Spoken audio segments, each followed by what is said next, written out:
Jake Miller had always been different. Different in a way that made him stand out, but not always in the best way. Being the only black student in his class, he had always felt like an outsider, like someone who wasn't really part of the group. Sure, there were a few people who tried to be nice to him, but they never really understood him, and that made everything feel distant. His classmates would smile at him, maybe throw a few polite words his way, but when it came time for lunch or group work, he found himself sitting alone. It wasn't that Jake wasn't used to being alone, in fact, he had learned to enjoy the quiet. The solitude felt safer than dealing with the whispers and the glances that came from his classmates. The whispers that started when he walked into the room. The awkward silence that followed when he sat at a table. He could handle that. It was the physical stuff, the moments when the teasing turned into something more, that he wasn't prepared for. Today, however, was different. Jake had just finished his history test and was walking out of the classroom, his thoughts already on the basketball game later that afternoon. It was one of the only things that made him feel like he belonged. The gym was a place where he could run and jump and feel like he wasn't being judged, like his body and skill mattered more than the color of his skin. As he walked down the hallway, heading toward his locker, he noticed something strange. A group of kids, 3 of the biggest bullies in school, were standing by the lockers, laughing and joking. He tried to walk past them without making eye contact, hoping they wouldn't notice him. But of course, they did. Well. Look who it is, one of the bullies, Tyler, sneered. Tyler was the kind of kid who could make everyone laugh with a sarcastic remark, but only at the expense of others. And today, Jake was the target. Jake didn't stop walking, but he could feel Tyler's eyes on his back, following him, waiting for him to make a mistake. As Jake reached his locker, Tyler shoved him hard in the back. It wasn't just a playful push, it was aggressive. Jake stumbled, nearly hitting the locker in front of him. He quickly stood up, trying to pretend like nothing had happened, but the laughter from the group behind him was deafening. "Hey, freak, are you going to take that, or are you going to fight back?" another voice called out. It was Kyle, the quiet but nasty kid who always joined in on the bullying but never seemed to take the first shot. Jake didn't respond. He was used to it by now. He took a deep breath and turned to face his locker, pretending not to hear them. His hand trembled as he punched in the combination, the metal door creaking open. "Come on, Jake, what's the matter? You gonna cry?" Tyler taunted, his voice dripping with mockery. Jake's stomach twisted. His body tensed, and he could feel the anger bubbling up inside of him. He wanted to say something, to yell back, to let them know that he wasn't weak, but he didn't. He couldn't. He didn't want to make things worse. If he fought back, it would only give them more reason to attack him, more reasons to call him violent or aggressive. Just let it go, he muttered to himself, trying to control the rising fury inside him. But then, something changed. The shove. The words. The anger, it all suddenly became too much. Tyler took another step toward Jake, his hand reaching out, shoving Jake's shoulder again, this time with more force. Jake's body moved forward involuntarily, but this time, he didn't stop himself. His hand shot out, and before he could think, he swung. The punch landed square on Tyler's jaw, sending him stumbling backward, surprised and angry. For a moment, everything went silent. The hallway, usually filled with the chatter of students, seemed to freeze in place. Jake stood there, breathless, his heart pounding in his chest. He had done it. He had actually punched someone. And not just anyone, Tyler. Tyler's friends immediately rushed to his side, helping him up and shoving Jake away. "You're going to pay for that, you piece of," Tyler started to shout, but his words were cut off by the sound of approaching footsteps. Jake's head snapped up, his breath still shaky. A tall figure appeared at the end of the hallway, Officer Miller. Jake's dad. For a moment, Jake's heart sank. His father was a police officer, a well-respected member of the community. Jake had always admired his dad's strength, his sense of justice. But now, in the midst of this mess, he felt like he couldn't breathe. The last thing he wanted was for his father to see him like this, caught in the middle of a fight, looking like the problem. Officer Miller's eyes scanned the scene quickly, immediately spotting Jake and Tyler, his son standing in the middle of the chaos. "Jake?" Officer Miller's voice was calm, but there was a hint of concern in it. "What's going on here?" Tyler, still holding his jaw, glanced at the police officer and quickly shot a glare at Jake. He attacked me," Tyler stammered, his voice shaky but trying to sound tough. "I was just messing with him, and he punched me out of nowhere." Jake could feel his chest tightening. He didn't want to say anything. He didn't want to cause trouble for his dad, but he couldn't let Tyler get away with lying either. "Dad, it's not like that," Jake said quietly, his voice low. "I didn't start it. He pushed me first." Officer Miller looked between the two boys, his expression unreadable. He wasn't sure what to make of the situation yet, but he could see the genuine frustration in Jake's eyes. He knew his son well enough to know when he was hiding something, and right now, Jake didn't look like he was hiding anything, except maybe the pain he had been carrying around for a long time. "All right, let's take a step back and figure this out," Officer Miller said, his tone firm but not angry. "Jake, go with your teacher to the principal's office. Tyler, you come with me." Jake nodded, feeling a mix of relief and dread. He knew the situation wasn't over, but for the first time in a long time, he felt like maybe, just maybe, things were going to be different. His dad was here, and for a brief moment, he felt like he had someone in his corner. But as they walked toward the office, Jake couldn't shake the feeling that everything was about to change, and that the consequences of this moment would ripple through his life in ways he couldn't yet understand. Hit subscribe and leave a comment with where you're watching from. This story might just spark a new beginning. What's one thing that always pushes you forward, even when things get tough? Jake Miller stood in the principal's office, his mind racing as he replayed the events of the past few minutes. His palms were sweaty, and his heart was still pounding from the confrontation with Tyler. He tried to look calm, but inside, it felt like a storm was brewing. The walls of the office seemed to close in on him as his mind drifted back to a time when things were simpler, when he wasn't the target, when he didn't feel like every eye in the room was judging him. Jake had always been different, and for most of his life, he had learned to live with it. His father, Officer Miller, had taught him that strength wasn't about being the loudest in the room, but about standing tall in the face of adversity. He often said that being black in America meant that people would judge you without knowing your story, but that didn't mean you had to fit into their boxes. Jake tried to believe that, but some days, it was harder than others. His father was a well-respected officer in the small suburban town of Willow Creek.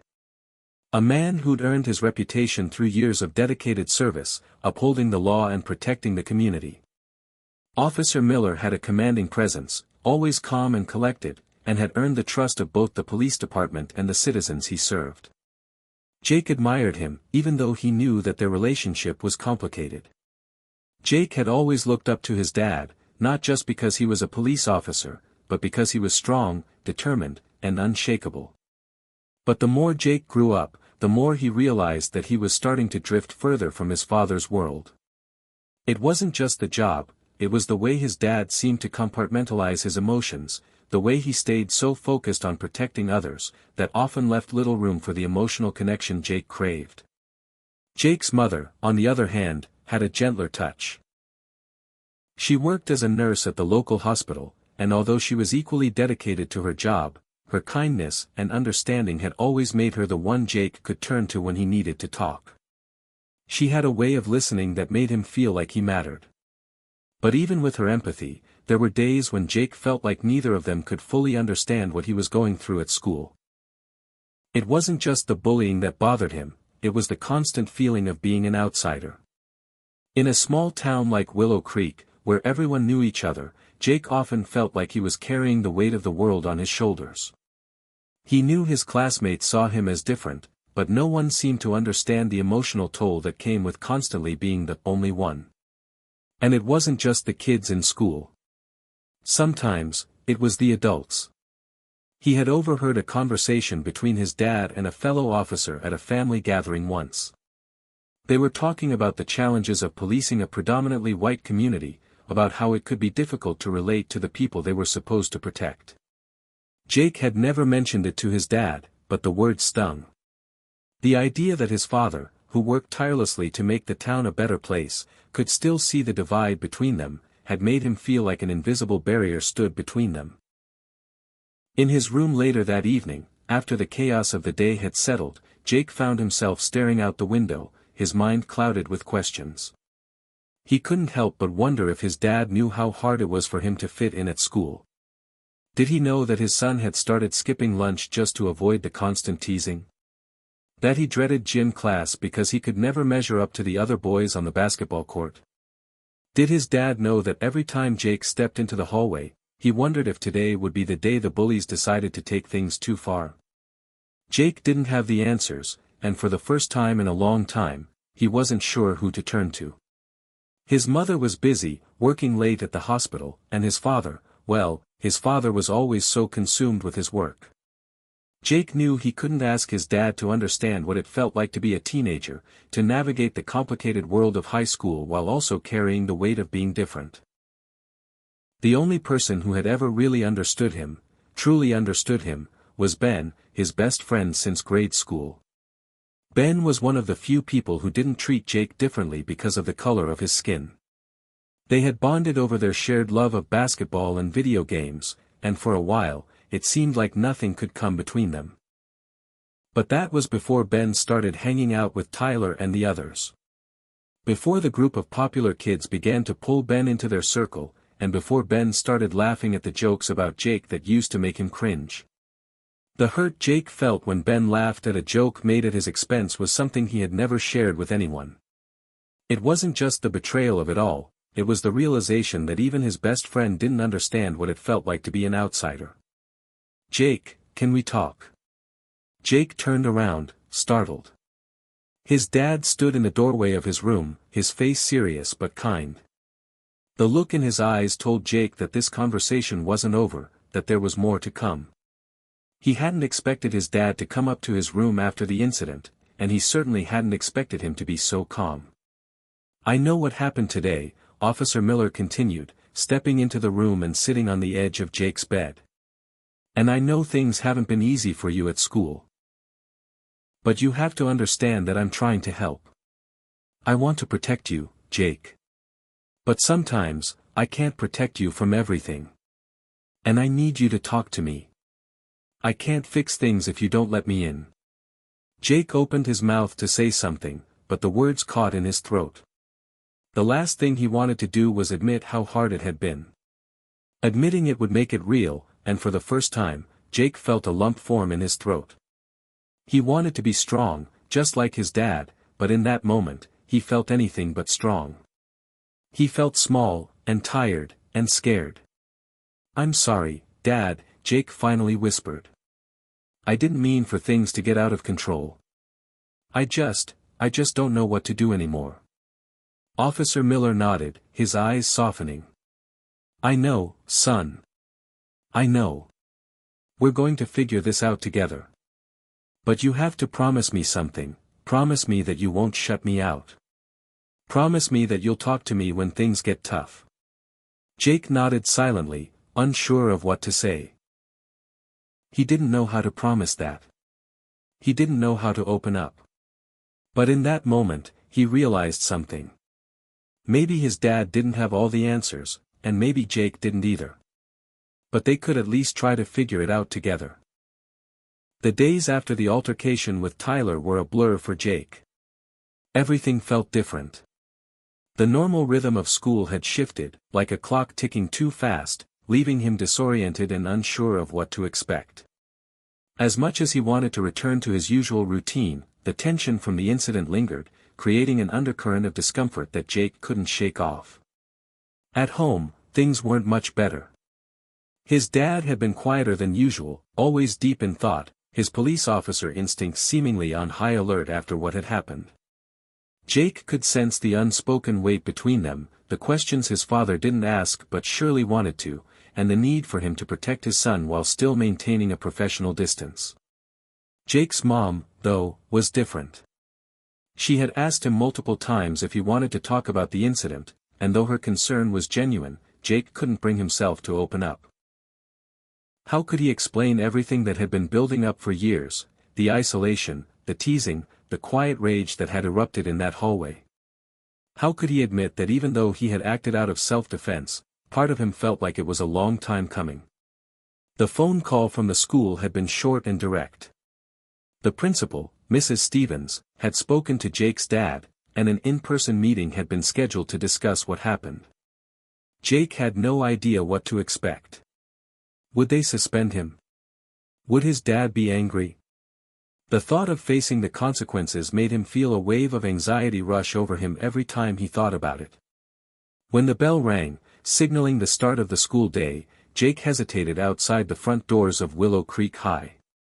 He usually entered the building with his head down, just trying to blend in, but today was different.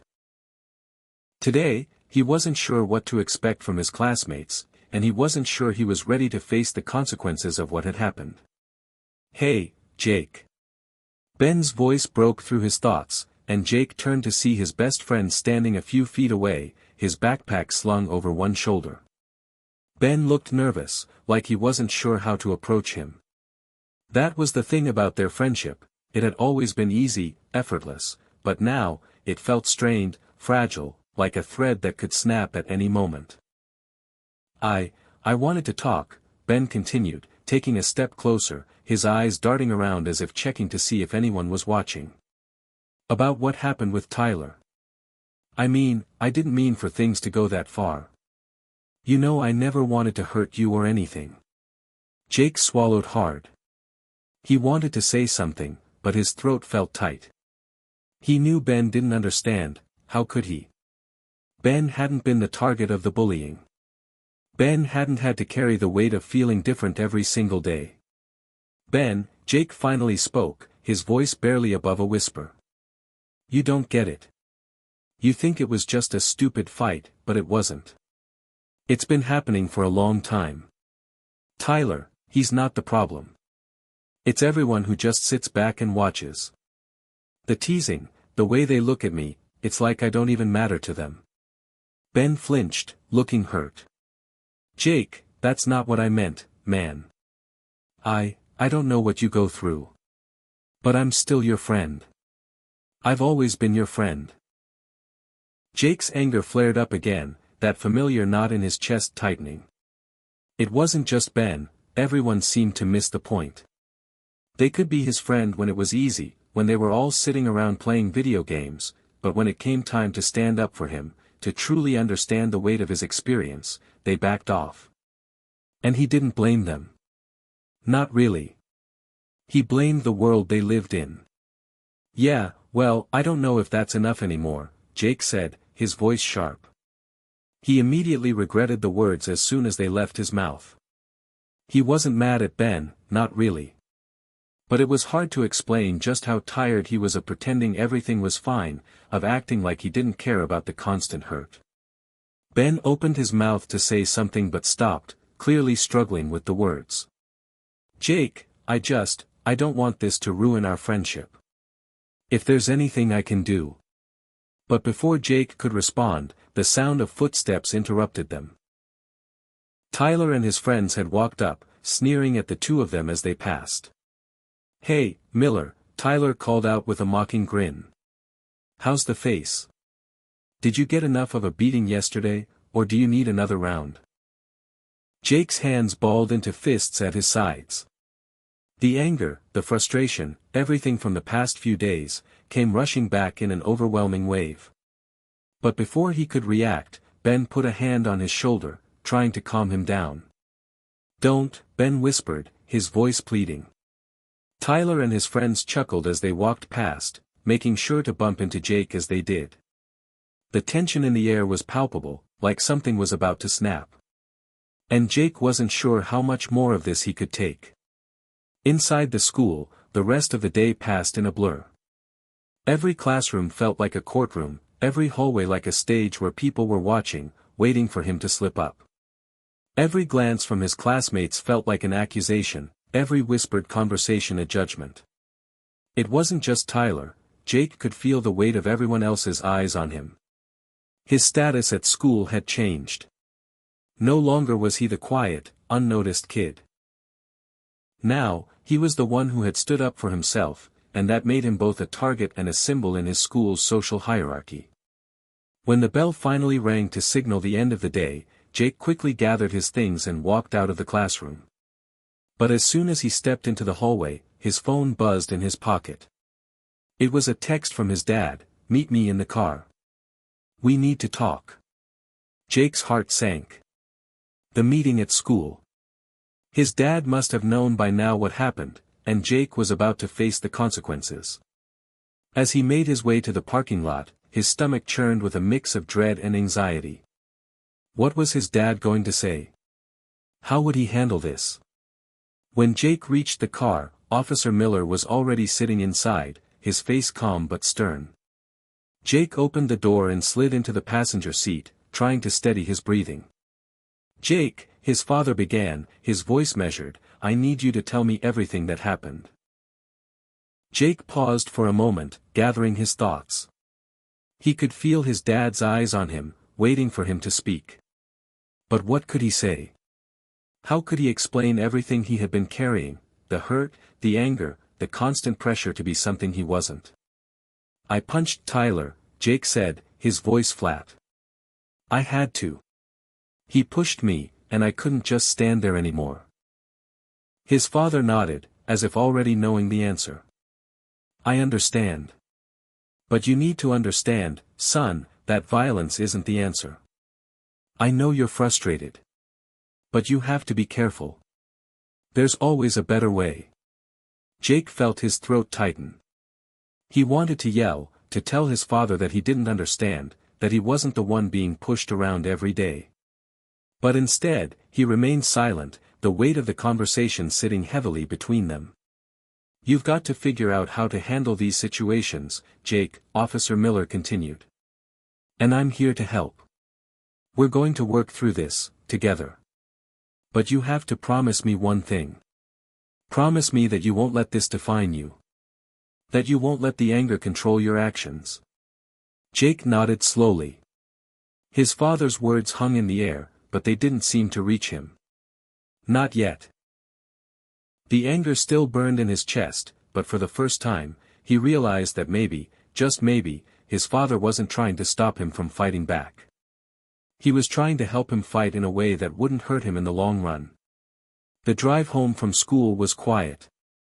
The tension between Jake and his dad hung in the air like an invisible force, thick and oppressive. Jake tried to ignore the nagging feeling in his chest, the sense that things were about to change, but it was impossible.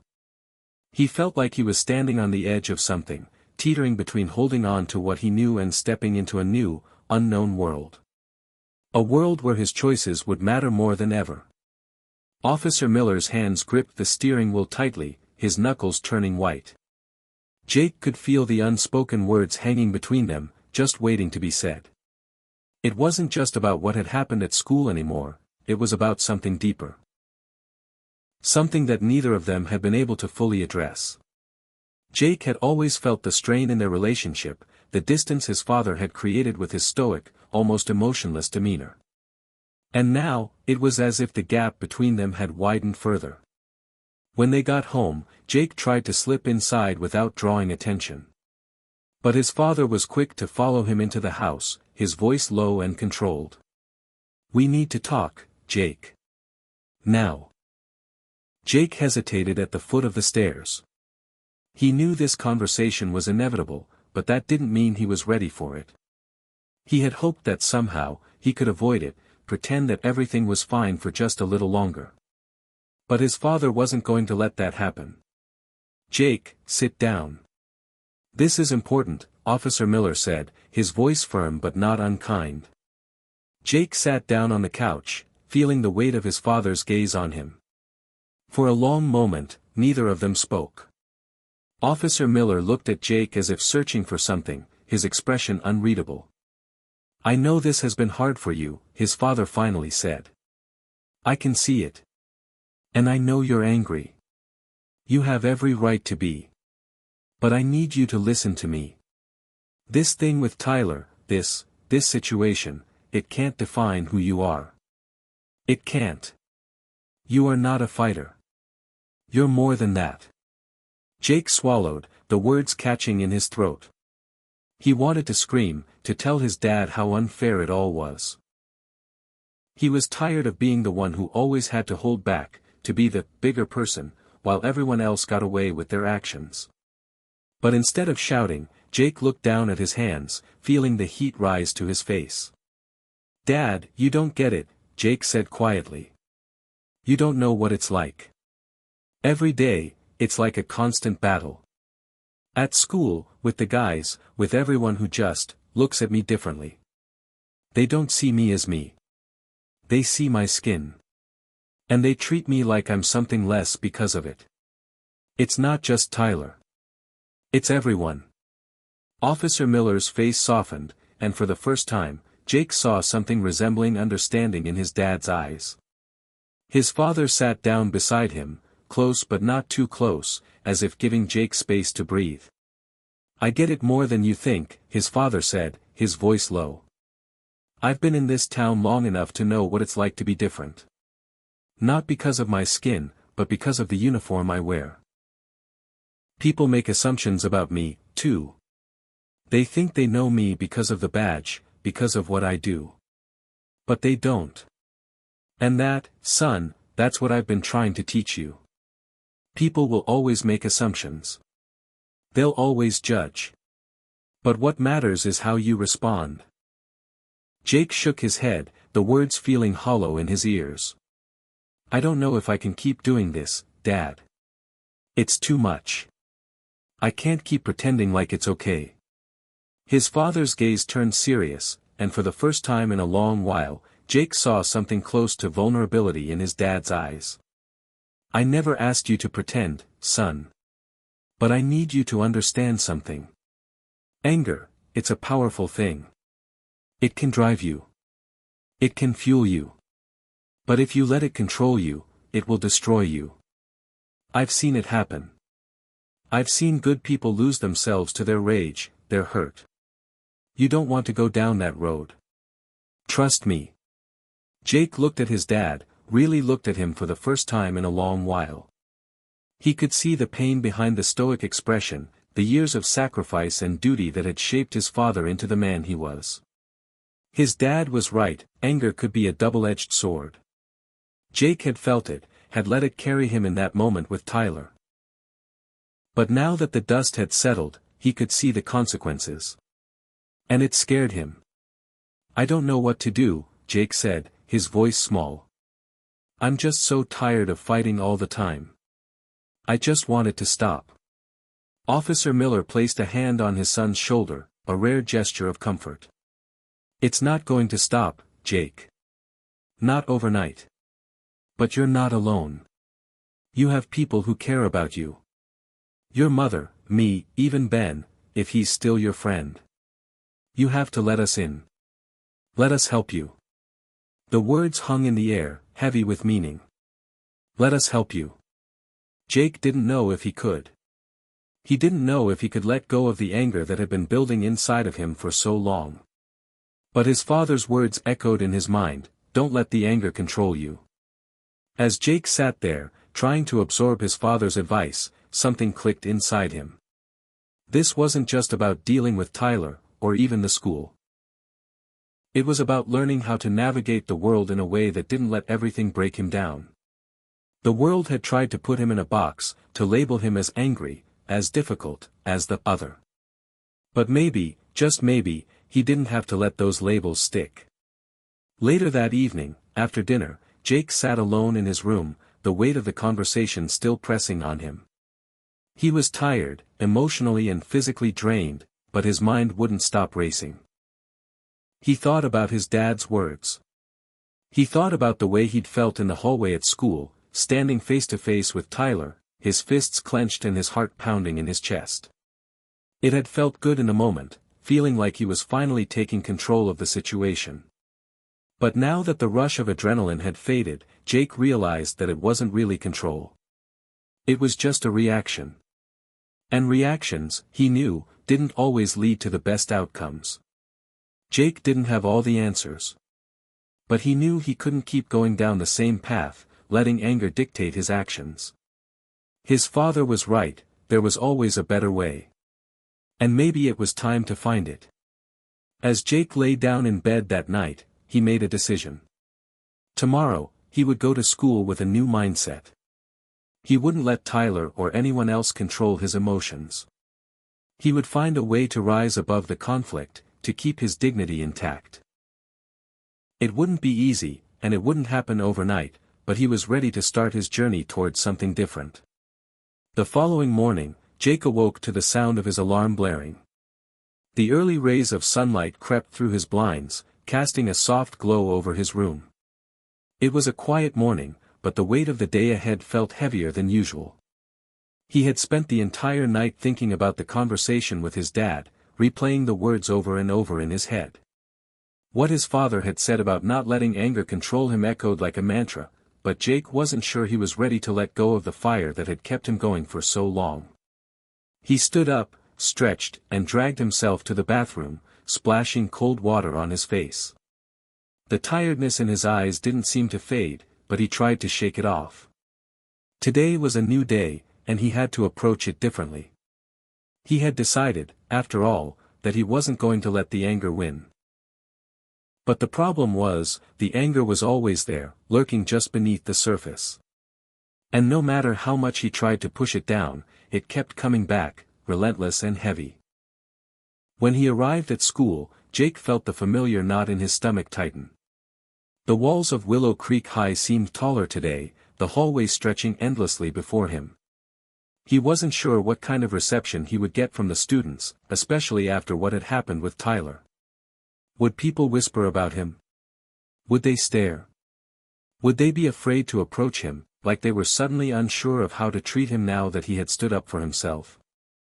As Jake walked through the crowded hallways, his eyes scanned the faces of his classmates. Some looked away quickly, avoiding eye contact, while others seemed to study him, like he was a puzzle they couldn't figure out. It felt like he was walking in a fishbowl, his every move under scrutiny. The whispers started, the low murmurs that he could barely catch but still felt reverberate in his chest. "Did you hear? Jake Miller punched Tyler." "Yeah, I saw. Tyler was talking all this trash, and Jake just snapped." "Do you think he's going to get suspended? I heard his dad's a cop. Bet he's going to get special treatment." Jake didn't stop walking, but the words stung, even though he knew they weren't true. People talked, and he had always been the subject of rumors, the kid who didn't quite fit in. But now, it felt like the rumors were louder, more pointed. His heart pounded in his chest, and that familiar fire began to flicker inside him. He was mad that things were this way, mad that he was always the one who had to fight for respect, mad that it felt like no one really saw him for who he was. They only saw what they wanted to see. Just as Jake was about to step into his first class, he caught sight of Ben standing by the lockers, a hesitant look on his face. For a moment, Jake considered just walking past him. After all, things were different now. Ben hadn't really understood what he had been going through, not in the way Jake needed him to. But as much as Jake tried to convince himself that he didn't care, the truth was, he did. Ben was his best friend, and despite everything that had happened, part of him still wanted to reach out.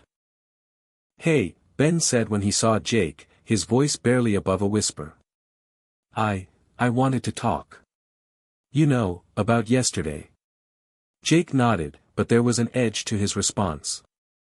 He wasn't sure if he could handle another conversation with Ben, not now.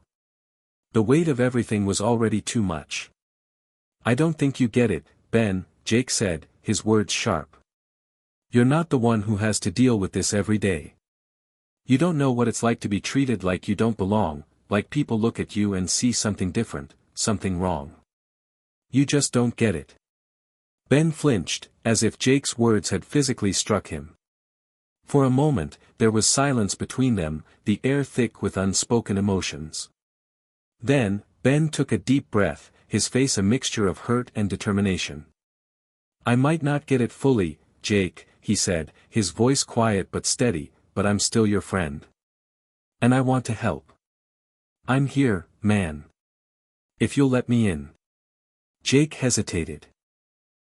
He had always pushed Ben away in the past, convinced that it was easier to handle things on his own. But now, something inside him shifted. Maybe he didn't have to fight this battle alone. Maybe, just maybe, there was a way to face the world without letting it tear him apart. Before Jake could respond, the bell rang, signaling that the first period was starting. He glanced at Ben, who gave him a small nod, as if saying, "We'll talk later." But something in Jake's chest felt lighter, as though a small weight had been lifted. Maybe he wasn't as alone as he thought. As the school day continued, Jake found himself torn between old habits and new realizations. During lunch, he sat with Ben, his mind distracted by the tension in the cafeteria. The stares were still there, the whispers still circulating, but there was a small comfort in knowing that Ben hadn't completely turned away from him. It wasn't much, but it was something. He wasn't sure where things would go from here, but for the first time in days, he didn't feel completely lost. The rest of the day passed in a blur, a series of awkward encounters and strained conversations. Jake tried his best to push through the discomfort, to ignore the feeling of being under a magnifying glass. He wasn't sure he could make it through the day without erupting, but he kept telling himself to stay calm, to breathe. Don't let the anger control you. His dad's voice echoed in his mind. But then, at the end of the day, as Jake was walking out of the school, he saw Tyler standing near the front doors, surrounded by his usual group of friends. The sight of Tyler sent a rush of heat through Jake's veins. His fists clenched, and his heart pounded in his chest. The urge to confront him was almost overpowering. But as he approached, something unexpected happened. Tyler glanced over at Jake, his eyes narrowing in a mix of recognition and disdain. Instead of the usual taunt or sneer, Tyler simply walked away. He didn't say anything, didn't try to provoke him further. He just turned and left, his friends following behind him. Jake stood there for a moment, frozen, processing what had just happened. The confrontation he had been anticipating never came. Tyler, the one who had been the source of so much of his anger, had backed down. It was like the world had shifted, just slightly, but enough for Jake to feel a flicker of hope. It wasn't the victory he had imagined. There were no dramatic showdowns or moments of triumph. But in that moment, Jake realized something. He didn't need to fight every battle. He didn't need to prove anything to anyone. Not anymore. As he walked to the car, the weight of the day seemed to lift, just a little. He wasn't sure where this journey would take him, but for the first time, he felt like he was on the right path. The anger, the frustration, the endless struggle, it was still there, but it didn't define him. Not anymore. And as Jake climbed into the passenger seat of his dad's car that evening, he felt a quiet sense of relief. His dad looked over at him, his eyes filled with something like pride. "Everything okay?" Officer Miller asked, his voice gentle. Jake nodded, his chest light.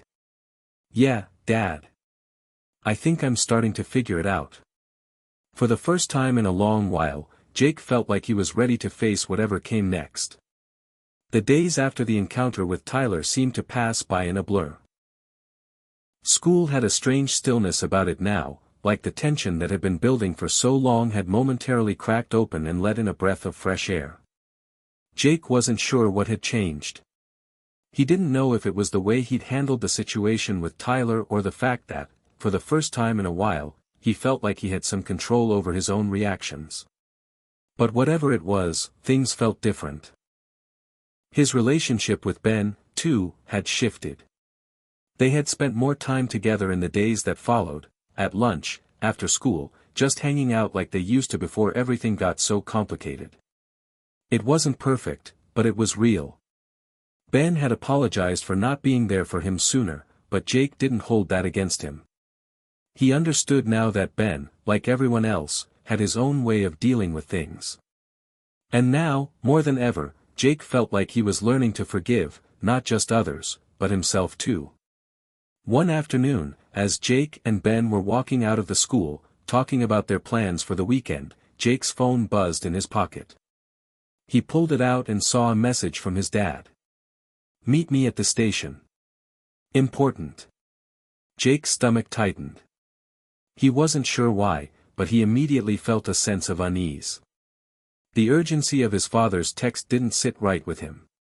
He tried to shake off the feeling, but it lingered.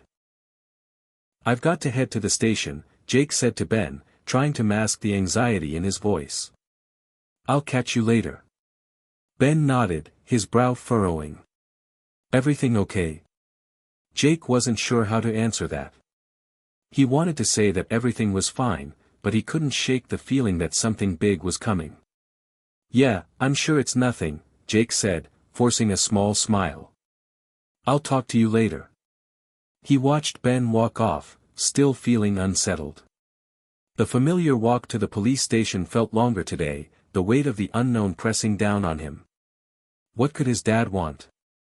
He had never been summoned to the station for something important like this before. As Jake approached the station, he noticed several cars parked outside, more than usual. His father's patrol car was one of them. The station was busy, with officers walking in and out, but everything seemed oddly quiet. Inside, Officer Miller was waiting by the desk. He looked up when Jake walked in, and his face was more serious than Jake had ever seen it. His dad's eyes, usually full of quiet confidence, now seemed clouded with concern. "Dad?" Jake asked, stepping forward. "What's going on?" Officer Miller motioned for Jake to sit down, his face tight. "It's about the incident at school. We need to talk." Jake sat down, his heart pounding in his chest. He had a sinking feeling in his stomach. He knew this wasn't going to be easy. "I don't understand," Jake said, his voice trembling slightly. "What's happening?" His father let out a long sigh, the kind of sigh that carried years of weight. "Tyler's family has filed a report. They're saying that you attacked him. That you assaulted him without provocation. We're going to have to look into this, Jake. I'm going to be involved in the investigation, but I need you to understand something." His father's voice softened, but his eyes remained serious. "This is bigger than what happened at school. It's not just about you and Tyler anymore. It's about the way people are going to view this. The way people might twist the story. The way they might make you the bad guy." Jake felt his chest tighten, the anger he had been trying to suppress bubbling back up. He had known this might happen, but he hadn't been prepared for it. This wasn't just about Tyler anymore, it was about him. About how his actions might be viewed, misinterpreted, and used against him. "They're trying to paint me as the bad guy," Jake muttered, his voice cracking. "Just like they always do. But I didn't start this. I didn't want any of this. Why doesn't anyone see that?" His father looked at him, his expression softening slightly. "I know you didn't start it, son. I know. But sometimes, even when we're in the right, things can get twisted. People don't always see the full picture. That's why we need to be careful now. We need to be smart." Jake sat in silence, his thoughts racing. His dad's words sank in, but the weight of the situation felt heavier than anything he had dealt with before. This was bigger than just a fight at school. It was about his reputation, his future, and the way people viewed him, not just as a student, but as a black teenager in a town that had always been skeptical of him. "I don't know if I can do this, Dad," Jake said, his voice small. "I don't know if I can keep pretending like everything's fine. Like I can just let things go." His father's eyes softened, and he sat down beside Jake. For a moment, there was silence, and then Officer Miller placed a hand on Jake's shoulder. Jake, his dad said, his voice firm yet gentle. You don't have to pretend. But you do have to fight. Not with your fists, but with your mind. You have to make sure that no matter what happens, you stay true to who you are. You can't let anyone else's perception of you define you. Not the kids at school. Not even Tyler's family. You know who you are, and that's all that matters. Jake looked up at his dad, searching his eyes for any hint of doubt. But there was none. His dad believed in him, and in that moment, Jake felt a flicker of hope, something he hadn't felt in a long time. Maybe he wasn't alone in this fight. Maybe, just maybe, there was a way through it. I don't know what's going to happen next, Jake said, his voice shaking slightly. But I'll do my best. Officer Miller nodded, his face proud but serious. That's all I'm asking. We'll face this together, Jake. You don't have to carry it alone. The conversation shifted after that.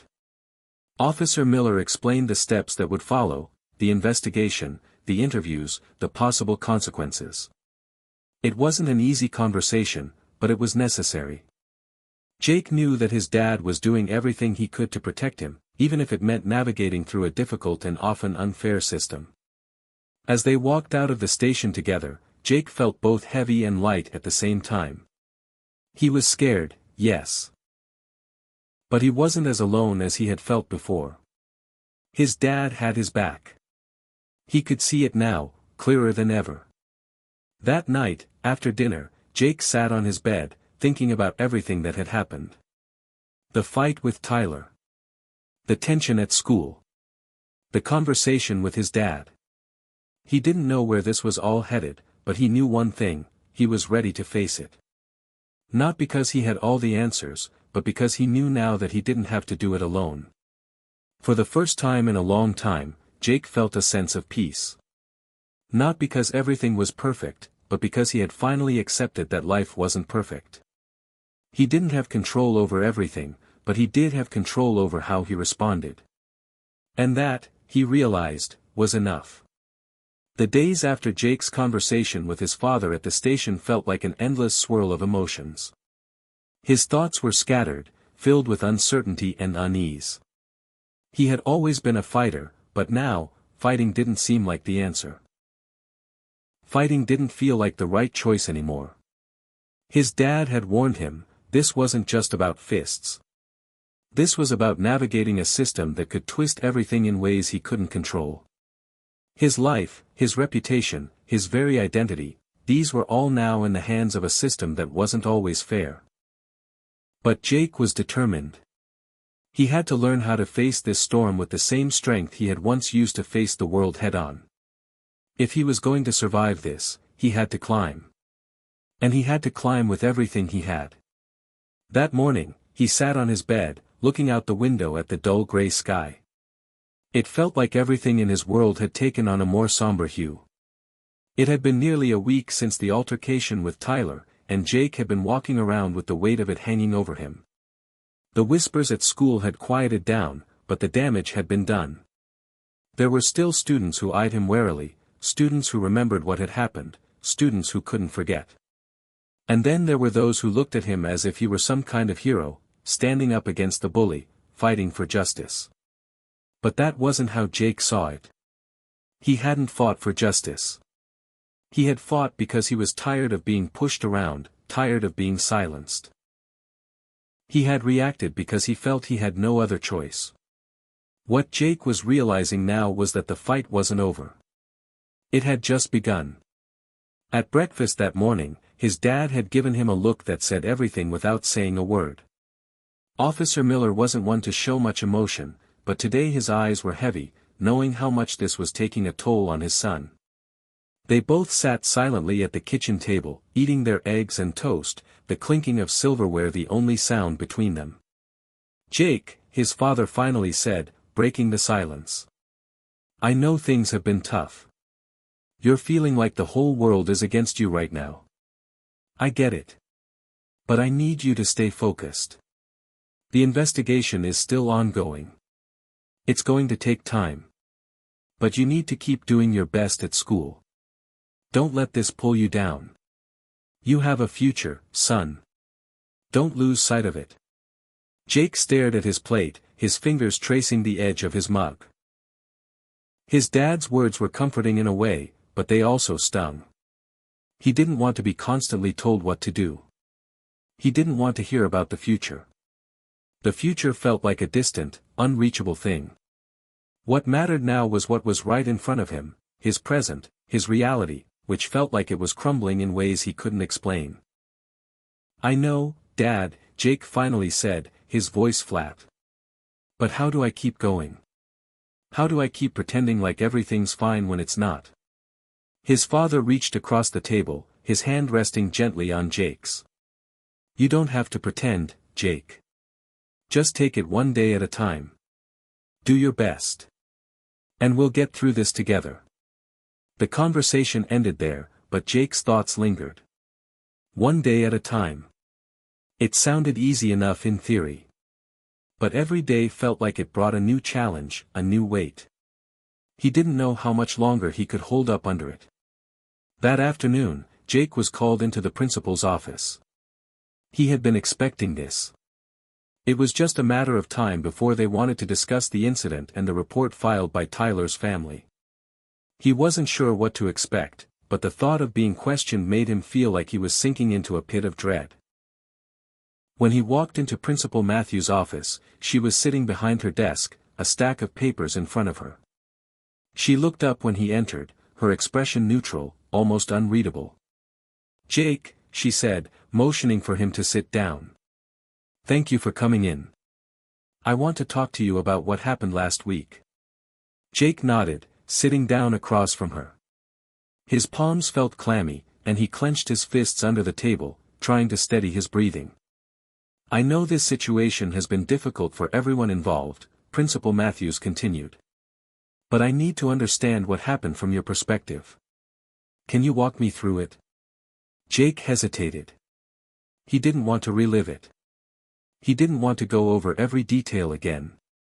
But he knew he had to. The truth was, the more he thought about what had happened, the more he realized how much of it was a blur, how much of it had been about him reacting, not thinking. I don't really know, Jake said, his voice unsure. I didn't mean for it to get physical. It just happened. Tyler kept pushing me, saying things he knew would get to me.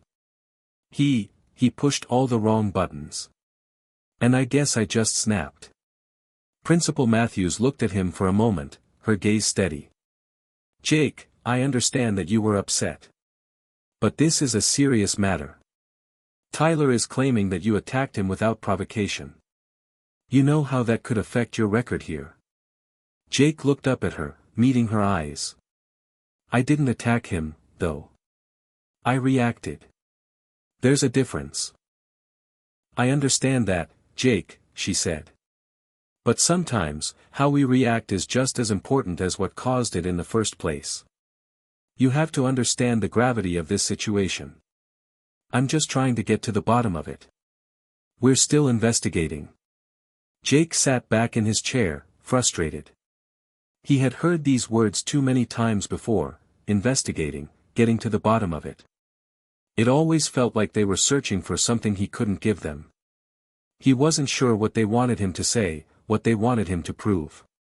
The truth was, it felt like he was already being judged, already found guilty before he even had a chance to explain himself fully. I just want this to be over, Jake said, his voice barely above a whisper. I know you do, Principal Matthews replied softly.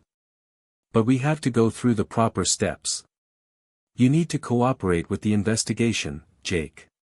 It's the only way we can move forward. As Jake left her office, he felt a sense of heaviness settle in his chest. The climb, the one his dad had talked about, wasn't going to be easy. He wasn't sure how much longer he could keep pretending that everything was fine, that he could just climb without looking down at the obstacles in his way. But one thing was clear, he couldn't stop now. He had come this far. Back at home that evening, as Jake sat in his room, he thought about everything that had happened. The tension at school. The investigation. His father's quiet support. Ben's growing concern. It felt like the weight of the world was on his shoulders, but he couldn't shake the feeling that he had no choice but to keep going. It was going to be a long, hard climb. But Jake wasn't sure if he had any other choice. It had been a week since Jake's meeting with Principal Matthews, and every day felt like another chapter of his life he was trying to close, except he couldn't. Every moment, every conversation seemed to bring him back to the incident with Tyler. It was like he couldn't escape it. He couldn't escape the whispering, the stares, the judgments. It wasn't just at school either. Everywhere Jake went, he felt the weight of the situation hanging over him. Even at home, things were tense. His father, normally calm and collected, had been quiet lately, staying in his study for longer hours, poring over paperwork. Jake knew his dad was trying to protect him, but there was something in the air, something that had shifted. The unease was palpable, and the silence felt louder than anything. One night, after dinner, Jake sat at the kitchen table, picking at his food without much appetite. His dad had gone into the living room, and his mom was cleaning up the dishes, her movements methodical but strained. It was as if everyone in the house was holding their breath, waiting for something to happen. Jake couldn't help but feel like he was trapped in the middle of it all, like the center of the storm. Suddenly, the phone rang. Jake's mom answered it, her voice steady but strained. Jake tried to ignore it, focusing on the empty plate in front of him, but he couldn't block out the words he overheard. "Is this regarding the incident?" she asked. Jake's heart stopped. He tried to tell himself it was nothing, but the tone in his mom's voice said otherwise. She glanced over at him, her face a mask of controlled emotion. "Jake, it's for you. It's Officer Reynolds." Officer Reynolds was a fellow officer from the station, and Jake had known him for years. He was friendly, approachable. A guy who always made an effort to say hello to Jake whenever he saw him around. Jake had never imagined that Officer Reynolds would be calling him under these circumstances. He walked over to the phone, trying to hide the knot of anxiety growing in his stomach. "Hello. Jake, it's Officer Reynolds. I know things have been tough lately, but I wanted to check in. How are you holding up?" Jake didn't know how to respond. He didn't want to admit how bad everything was, how much he felt like he was drowning. He had always been able to handle things, or at least fake it until he could. But now, everything felt different. He wasn't sure what to say. I'm okay," Jake said, forcing a casual tone, though it felt empty. "How's the investigation going?" "Jake," Officer Reynolds said, his voice quieter now, "I want to be straight with you. Things are escalating. Tyler's family isn't backing down. And with the way things are shaping up, there's a chance this might go to court." The words hung in the air, suffocating Jake as they echoed in his mind. Court. The word felt like a hammer blow, reverberating in his chest. Court. Jake repeated, his voice barely above a whisper. "Yeah. I wish I could say it's unlikely, but it's a real possibility now. Tyler's family is pushing for legal action. And with the way this is all going down, you're going to need a lawyer." Jake's mind raced, his chest tightening as the room seemed to close in around him. The image of being in court, facing a judge, and reliving that day in front of strangers, it was too much. It wasn't supposed to be like this. He wasn't supposed to be a kid caught in a legal battle. He was just a teenager trying to survive high school. I don't know what to do," Jake said, his voice breaking. "I didn't want this. I didn't ask for any of this." "I know, Jake. I know," Officer Reynolds said softly. "But now we have to deal with it. Your dad is already working with the department's legal team, but I wanted you to know what's happening. It's important that you stay calm and do everything you can to cooperate." Jake swallowed hard, trying to steady his breathing. He felt like his world was spinning, his grip on everything slipping away. "I'll try," he said, but it felt like the words were slipping out of him without any real weight behind them. "I'll try." That's what he had been telling himself for days now. But how much longer could he hold on? The call ended, and Jake stood there in the kitchen, staring at the phone in his hand. The walls seemed to close in tighter, and he felt a heavy ache in his chest. This was it. He was about to face something he hadn't been prepared for. It was no longer just about a fight at school. It was about his life, his future, and how it would be shaped by a moment that had spiraled so far out of control. His mother entered the room, her face tight with worry. "Jake? Are you okay?" Jake didn't know how to answer her. The truth was, he wasn't okay. He wasn't even sure how he was going to make it through the next week, let alone the next few months, if this thing went to court. "I don't know, Mom," he said, his voice raw. "I don't know if I can handle this. Everything is just, too much." His mother pulled him into a tight hug, the warmth of her embrace offering a small amount of comfort amidst the chaos. "You don't have to handle this alone, Jake. We're in this together. Your dad and I will help you through this. You're not going through this by yourself." Jake closed his eyes, letting the steady rhythm of her breathing calm him for a moment. But in the back of his mind, he knew the road ahead was long. And it wasn't going to get any easier. He would have to fight, yes. But not with his fists. This was a fight for his future, for his identity, for his place in a world that had already decided what kind of person he was before he even had a chance to prove himself. The next day at school was like every other day since the incident with Tyler. The whispers were quieter, but they were still there, lingering in the corners of every hallway, behind every set of eyes that watched him. It wasn't just the students anymore. It was the teachers too. There were people who didn't want to look him in the eye, people who were too afraid to know the truth because it might force them to confront uncomfortable realities.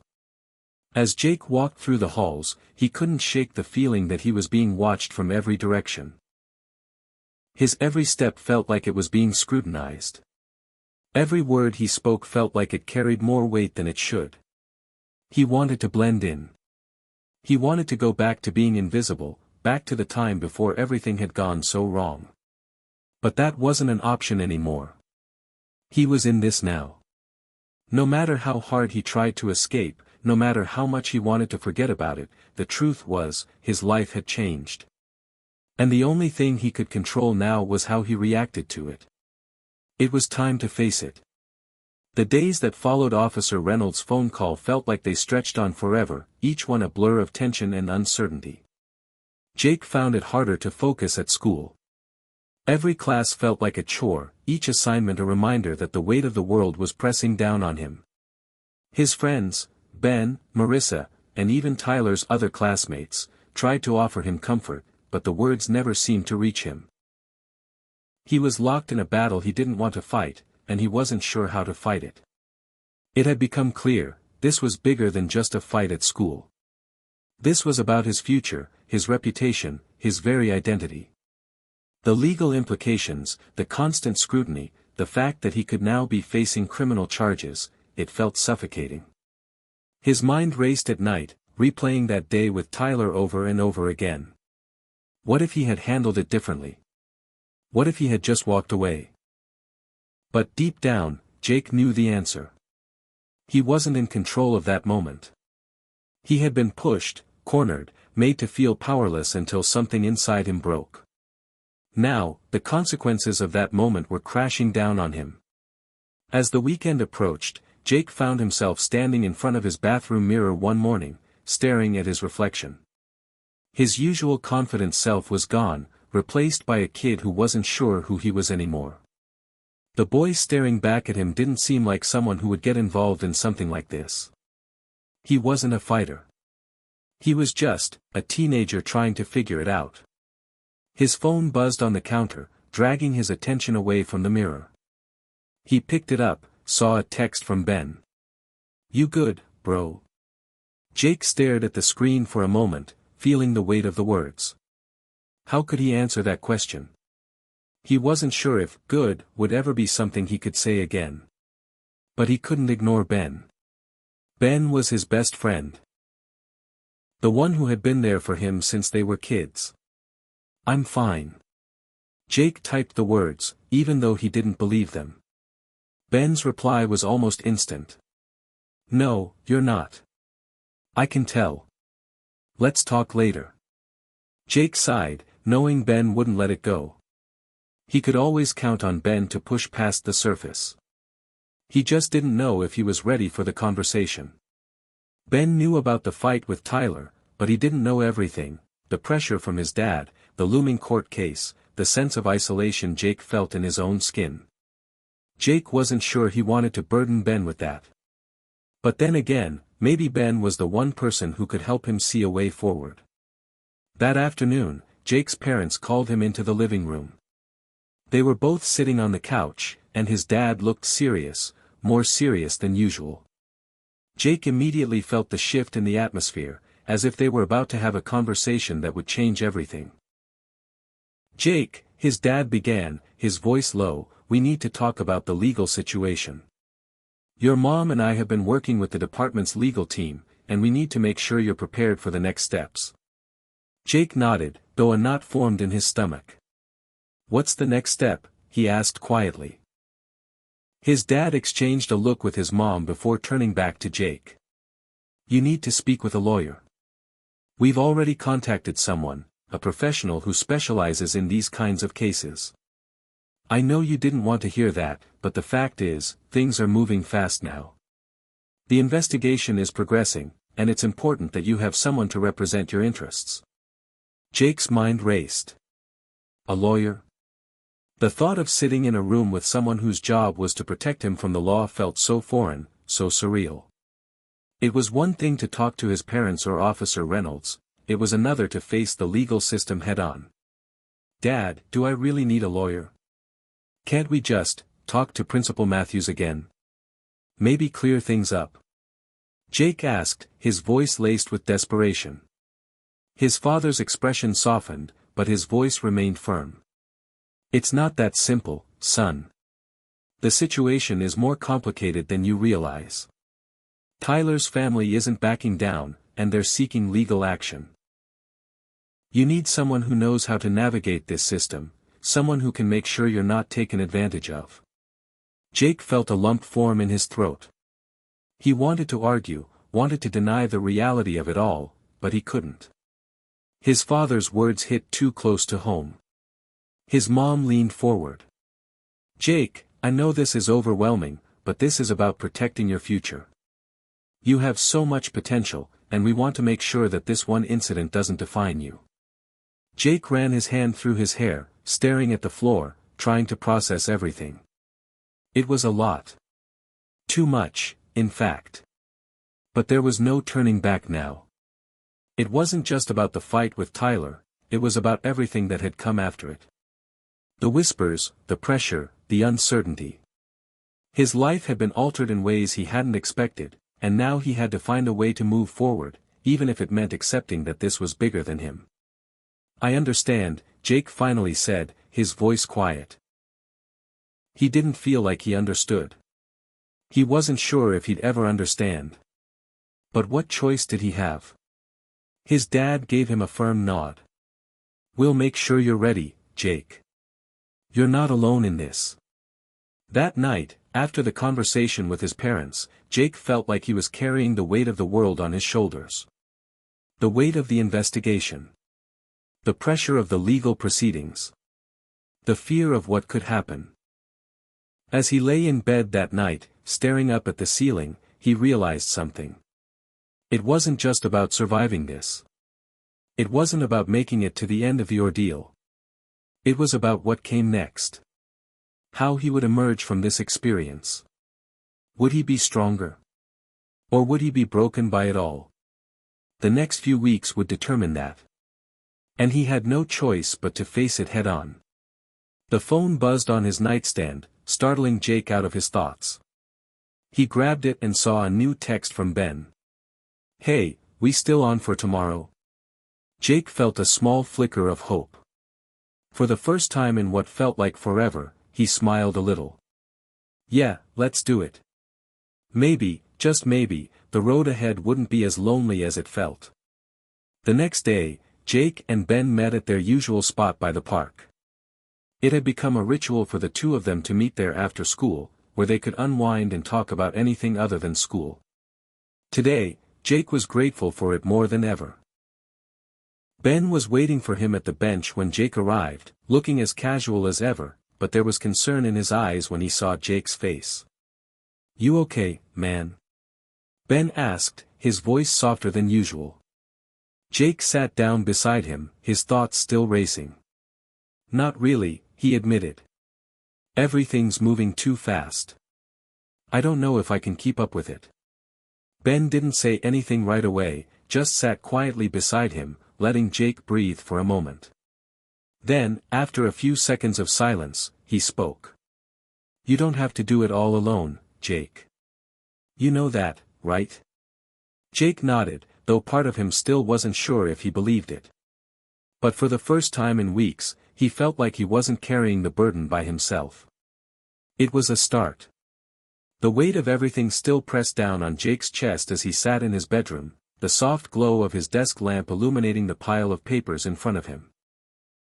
His parents had made arrangements with the lawyer, and now Jake had to come to terms with what that meant. It wasn't just about the upcoming court case, it was about preparing himself mentally for the pressure that would come with it. He had to learn how to deal with the constant stress, the uncertainty, and the pressure to perform perfectly in a system that had already started to make its judgments. The first meeting with the lawyer was scheduled for the following week. His parents were insistent that he take the time to process everything and get his head in the game. But every part of Jake's body wanted to shut down and ignore it all, to pretend like things could go back to normal. But he knew that wasn't an option. He couldn't bury his head in the sand and hope for the best. Not anymore. Jake's phone buzzed, snapping him out of his thoughts. It was a message from Ben. "You good? Been thinking about what you said last time. We need to talk." Jake stared at the screen, his fingers hovering over the keys. Part of him wanted to brush it off, he had so much to focus on. But he knew Ben wasn't going to let him off the hook. He needed someone to talk to, someone who wouldn't judge him, someone who could help him make sense of all the chaos swirling inside him. "Yeah, let's talk. Meet me at the park in 20. Jake replied. He stood up, grabbing his jacket and heading toward the door. As he stepped outside, the cool air hit him, and he felt his nerves start to settle, just a little. It wasn't like he hadn't been to the park 1,000 times before, but today felt different. Everything felt different now. Ben was already waiting by the bench when Jake arrived. His face was serious, but his eyes softened when he saw Jake approach. "You okay?" Ben asked as Jake sat down beside him, the silence hanging between them for a moment before Ben spoke again. "Look, I know you're going through a lot right now, but I need you to know something." Jake nodded, sensing the gravity of Ben's words. "What is it?" Ben looked him straight in the eye. "You're not alone in this. You don't have to carry all of this on your own. I don't know what it's like to deal with what you're going through, but I want to help however I can." Jake swallowed hard, the lump in his throat growing. It's too much, Ben. I can't even think straight half the time. And every time I look at anyone, I feel like they're judging me." Ben's expression softened, and he placed a hand on Jake's shoulder. "I get it. But here's the thing, you're not the one who needs to be judged. You're just a kid. You made a mistake, yeah, but that doesn't mean it defines you. It doesn't mean you're a bad person." Jake felt a wave of emotion rise in his chest, but he fought it back. It wasn't easy. He had spent so long feeling like he was the one at fault, like he deserved to be blamed. It felt impossible to separate the fight with Tyler from who he was. But Ben's words were like a lifeline thrown in his direction, and for the first time in a while, Jake let himself breathe. "I don't know if I can keep pretending everything's okay," Jake said quietly, his voice tinged with vulnerability. "It's like I'm constantly waiting for the next thing to go wrong. I don't know what I'm supposed to do." Ben nodded in understanding. You don't have to pretend, Jake. But you also don't have to do this alone. You've got your family, your friends, and you've got me. We'll figure it out together. The sincerity in Ben's words calmed Jake more than he expected. For a moment, it felt like maybe everything wouldn't fall apart. Maybe he could actually make it through this. The road ahead was still long, but at least he had people who cared about him. And that was a start. The following week, Jake found himself sitting in a lawyer's office, the sterile white walls and the impersonal furniture adding to the feeling of being out of place. His parents sat beside him, their faces a mixture of concern and determination. Jake could feel the tension between them, but he couldn't bring himself to say anything. He was too focused on the man sitting across from them, the lawyer they had hired to help him navigate this mess. Mr. Anderson was a tall, middle-aged man with a no-nonsense demeanor. He had a sharp look in his eye, the kind of look that made Jake feel like he was being evaluated. He didn't say much at first, letting the silence hang as he flipped through some papers on his desk. Jake, Mr. Anderson finally said, glancing up at him. I know you're going through a difficult time right now, and I won't sugarcoat things. This is serious. But I'm here to make sure we do everything in our power to protect you.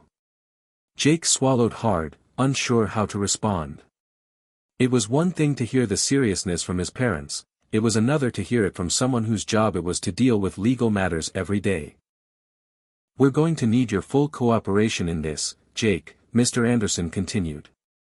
The best thing you can do right now is stay calm and focus on getting through this without making any more waves. Do you understand? Jake nodded, though he wasn't entirely sure he did understand. It felt like there were a million things at stake, and the weight of the unknown crushed him. But the lawyer was right. If he didn't stay focused, he wouldn't make it through. We'll prepare for everything, but we need you to stay strong, Mr. Anderson added. This isn't going to be easy, but you're not in this alone.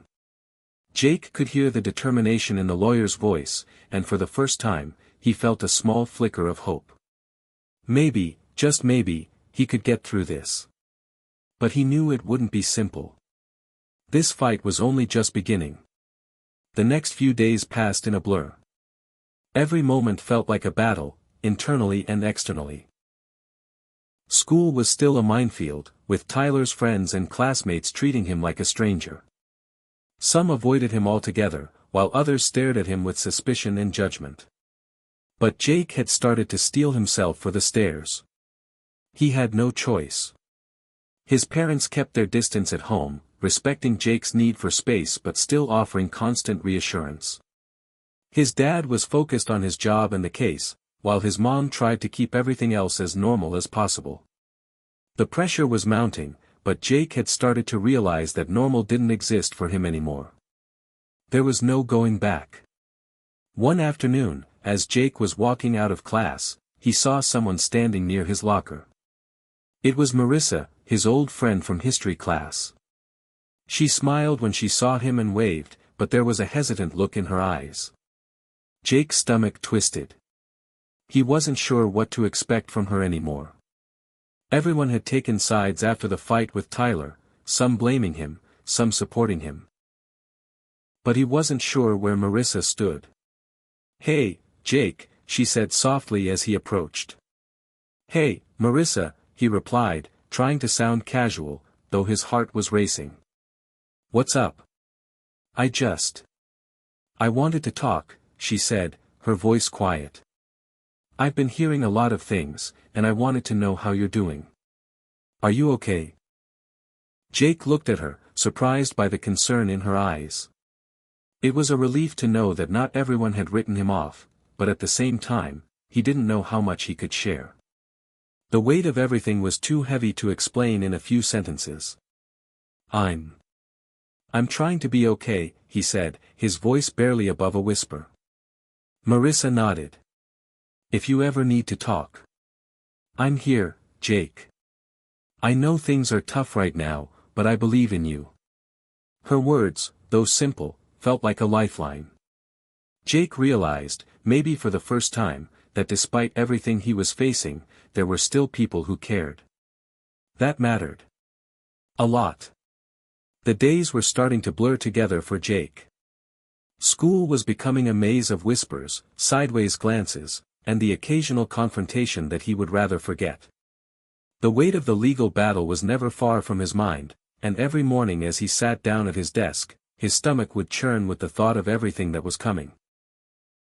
But Jake had learned one thing over the past couple of weeks: he couldn't keep avoiding it. No matter how much he wished to push it away, the situation demanded his attention. It was a Thursday afternoon when he first noticed something that would set everything in motion. Jake was walking through the school hallway, his shoulders hunched, trying to ignore the stares of the students around him. He'd been walking this path for years, same steps, same lockers, same classrooms, but now, it all felt foreign. As he passed by the bulletin board near the gym, he noticed a new flyer posted on the wall. It was a poster for a school rally about bullying, specifically targeting racial discrimination. Jake's eyes skimmed the words quickly: "We stand against racism, rally to support our black students." His heart skipped a beat. The flyer's bright, bold colors seemed to jump off the wall. It was ironic, almost too coincidental. Tyler had been the one who had attacked him, yet here was a rally aimed at protecting students like him. He stared at the flyer for a moment longer than he meant to, his thoughts running in 100 different directions. He had to admit, there was something unsettling about the timing. Tyler's actions had shaken him deeply, but the fact that the school had taken such an overt stand seemed like a double-edged sword. Was this rally truly a step toward change? Or was it a publicity stunt meant to smooth over the fact that the school had failed to intervene when things had gotten out of hand? Jake didn't have the answers, but his gut told him that something didn't sit right. As much as the rally was meant to support students like him, there was still something about it that felt off. He couldn't ignore the irony that the school was now actively trying to correct the wrongs they had ignored for so long. It wasn't until he met up with Ben later that day that he realized just how much this was beginning to affect him. Later that evening, Jake and Ben met at their usual spot by the park, the setting sun casting long shadows across the grass. Jake knew this conversation would be different. It had to be. His mind was spinning, and he needed to process everything that had been happening. "Jake, you're acting distant lately. What's going on?" Ben asked as they sat down, looking at Jake with a concerned expression. Jake hesitated, rubbing the back of his neck. "I don't know, man. I don't know how to feel about all of this. The rally, the school, the fight. It's all mixed up in my head." Ben nodded, leaning forward slightly. "What do you mean?" Jake took a deep breath. "It's like, all this stuff that's been happening is supposed to make me feel better, right? The rally, the support, but it feels like it's just a band-aid on a much bigger issue. It doesn't feel real. I mean, what's the point of holding a rally when they didn't even do anything when I was getting bullied?" Ben seemed to understand, but he didn't answer right away. Instead, he sat there, allowing Jake to work through his thoughts. "So, you think they're just doing it for show?" Jake nodded slowly. "Exactly.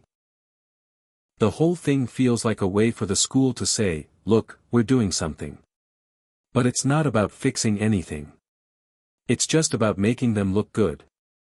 And I'm over it." Ben didn't look surprised by Jake's perspective. Instead, he offered a thoughtful reply. "I get it. I mean, it's not like the school was doing anything when it mattered most, right? But that doesn't mean the rally is completely pointless. Maybe it's a small step. But it's still a step." Jake ran a hand through his hair, the frustration building. "Yeah, but what about Tyler? What about the fact that no one ever really stepped up to stop him?" Ben looked Jake in the eye. "That's why you're doing what you're doing, man. You're showing everyone what happens when things go unchecked. You're standing up for yourself and for other people who might be going through the same thing. What you went through wasn't fair, and it's not right, but that doesn't mean you can't use it for something bigger." Jake didn't know how to respond at first. Ben's words hung in the air between them. Standing up for himself. Using his pain for something bigger. The idea was comforting in theory, but it felt like too much to take on. He didn't have a choice, though, did he? If he wanted this nightmare to end, he had to make sure that what happened to him didn't happen to someone else. I don't know if I can do this alone, Jake admitted, his voice quieter than usual. You don't have to, Ben said firmly. You've got me. You've got your family. And you've got everyone who believes in you. Just don't forget that. The next day, after the rally, Jake couldn't shake the feeling that the school was trying to cover its tracks. The students who had shown up to the event were clearly well-meaning, but the hollow speeches and quick photo ops left Jake feeling even more disillusioned. It wasn't just about the rally, it was about the lack of real accountability. The principal, the teachers, the staff, they had all failed to protect him, to prevent the escalating tension between him and Tyler. No amount of speeches could undo that. Jake realized that this wasn't just a fight for justice in the eyes of the school.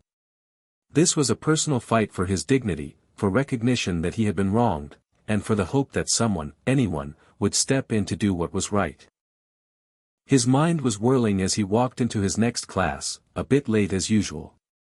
As he made his way to his desk, he noticed a few of Tyler's old friends whispering in the corner of the room, throwing glances his way. It wasn't the first time, but today, Jake wasn't going to let it slide. He could feel the tension between them, but this time, he wasn't going to let them get to him. Just as he sat down, the classroom door opened, and Principal Matthews walked in. He gave Jake a quick, almost apologetic glance before addressing the class. Jake knew that there was something the principal wanted to say to him, but he wasn't ready to face it. Not yet. Later, in the hallway, Jake bumped into his mother. She was standing near the lockers, clearly waiting for him. She gave him a soft smile, but there was concern behind it. Jake, she began, I spoke with Principal Matthews earlier. He wanted to let you know that they're taking further action regarding Tyler's situation. Jake looked at her, feeling a mix of disbelief and frustration. What action? He asked, his voice sharp. Apparently, they're suspending Tyler for a while, his mom said, looking down at her phone as she spoke. And they've recommended some counseling for him as well. I don't know if it'll make a difference, but at least something's being done. Jake stared at her, his stomach twisting. A suspension, he muttered. That's all they're doing. His mom paused for a moment, then placed a hand on his shoulder. I know it's not much, honey. But it's a start. We have to keep pushing, though. We can't let them forget about this. Jake nodded, the fire in his chest reigniting. He wasn't going to let this slip through the cracks. It wasn't enough. It would never be enough until things truly changed. But he was ready to keep fighting, for himself and for everyone else who had been silenced. It wasn't over yet. Hit subscribe and leave a comment with where you're watching from. This story might just spark a new beginning. What's one thing that always pushes you forward, even when things get tough? Jake woke up the next morning with the weight of everything pressing on him more than ever. The days were starting to blend together, each one heavier than the last. His mom had made it clear that they were fighting to get justice, but Jake wasn't sure he could believe in a victory anymore. Every step felt like a battle, against the system, against the school, and against the doubts that gnawed at him. It was still early when Jake heard the sound of his dad's boots clacking on the wooden floor outside his bedroom door. His dad was always up before anyone else, the routine of his police officer life never wavered. Jake lay there for a moment, staring at the ceiling, wondering if things would ever return to normal. Would he ever feel safe at school again? Would he ever look at his dad's uniform the same way? The knock on his door pulled him from his thoughts. Jake? You awake? His dad's voice came through the door. Yeah, Jake answered, his voice hoarse from the night's restless sleep. The door creaked open, and his dad stepped in, leaning against the doorframe. He was dressed in his usual work attire, a dark blue uniform, the badge glinting under the light. "Can we talk for a minute?" his dad asked, his tone softer than usual. Jake nodded, sitting up on the edge of his bed. There was something about his dad's presence that made him feel both comforted and uneasy at the same time. His dad had always been his rock, a steady and unwavering presence in his life. But now, with the fight against Tyler and everything that was happening at school, Jake wasn't sure how to talk to him about it. He wasn't sure if his dad could understand how he felt, how everything seemed like it was falling apart. His dad pulled up a chair and sat down beside him, his eyes searching Jake's face, trying to gauge what was going on behind his son's silence. "Listen, Jake," his dad began, his voice low. "I know you've been going through a lot. I can't pretend to understand what it's like for you, but I want you to know that I'm here for you. I know what happened with Tyler and all the fallout, it's not easy. I'm proud of you for standing up for yourself, but I also know it's a lot to carry." Jake clenched his fists, the anger bubbling up inside him. "It doesn't feel like anyone's standing up for me, Dad. The school keeps acting like they're doing all this stuff to make it better, but it feels like they're just trying to cover their own butts." His dad nodded slowly, understanding the frustration in Jake's voice. "I hear you. I've seen it before in my line of work, the system can be slow, and people can be reluctant to really make the changes that need to happen. But you've got to know, Jake, this is more than just about what the school does. It's about what you do with it." Jake looked at his dad, confusion and frustration clouding his thoughts. "What do you mean?" "I mean, you're going through something that a lot of people never have to experience. The world doesn't always deal with things fairly, but you have the power to make your own decisions. You don't have to let what happened define who you are," his dad explained, leaning forward. "What happened to you wasn't right, and I'm doing everything I can on my end to make sure it doesn't happen again. But I also want you to think about how you handle it moving forward. I want you to find your voice in all of this." Jake stared at the floor, trying to wrap his head around his dad's words. Finding his voice. It seemed impossible. He didn't know how to turn everything around.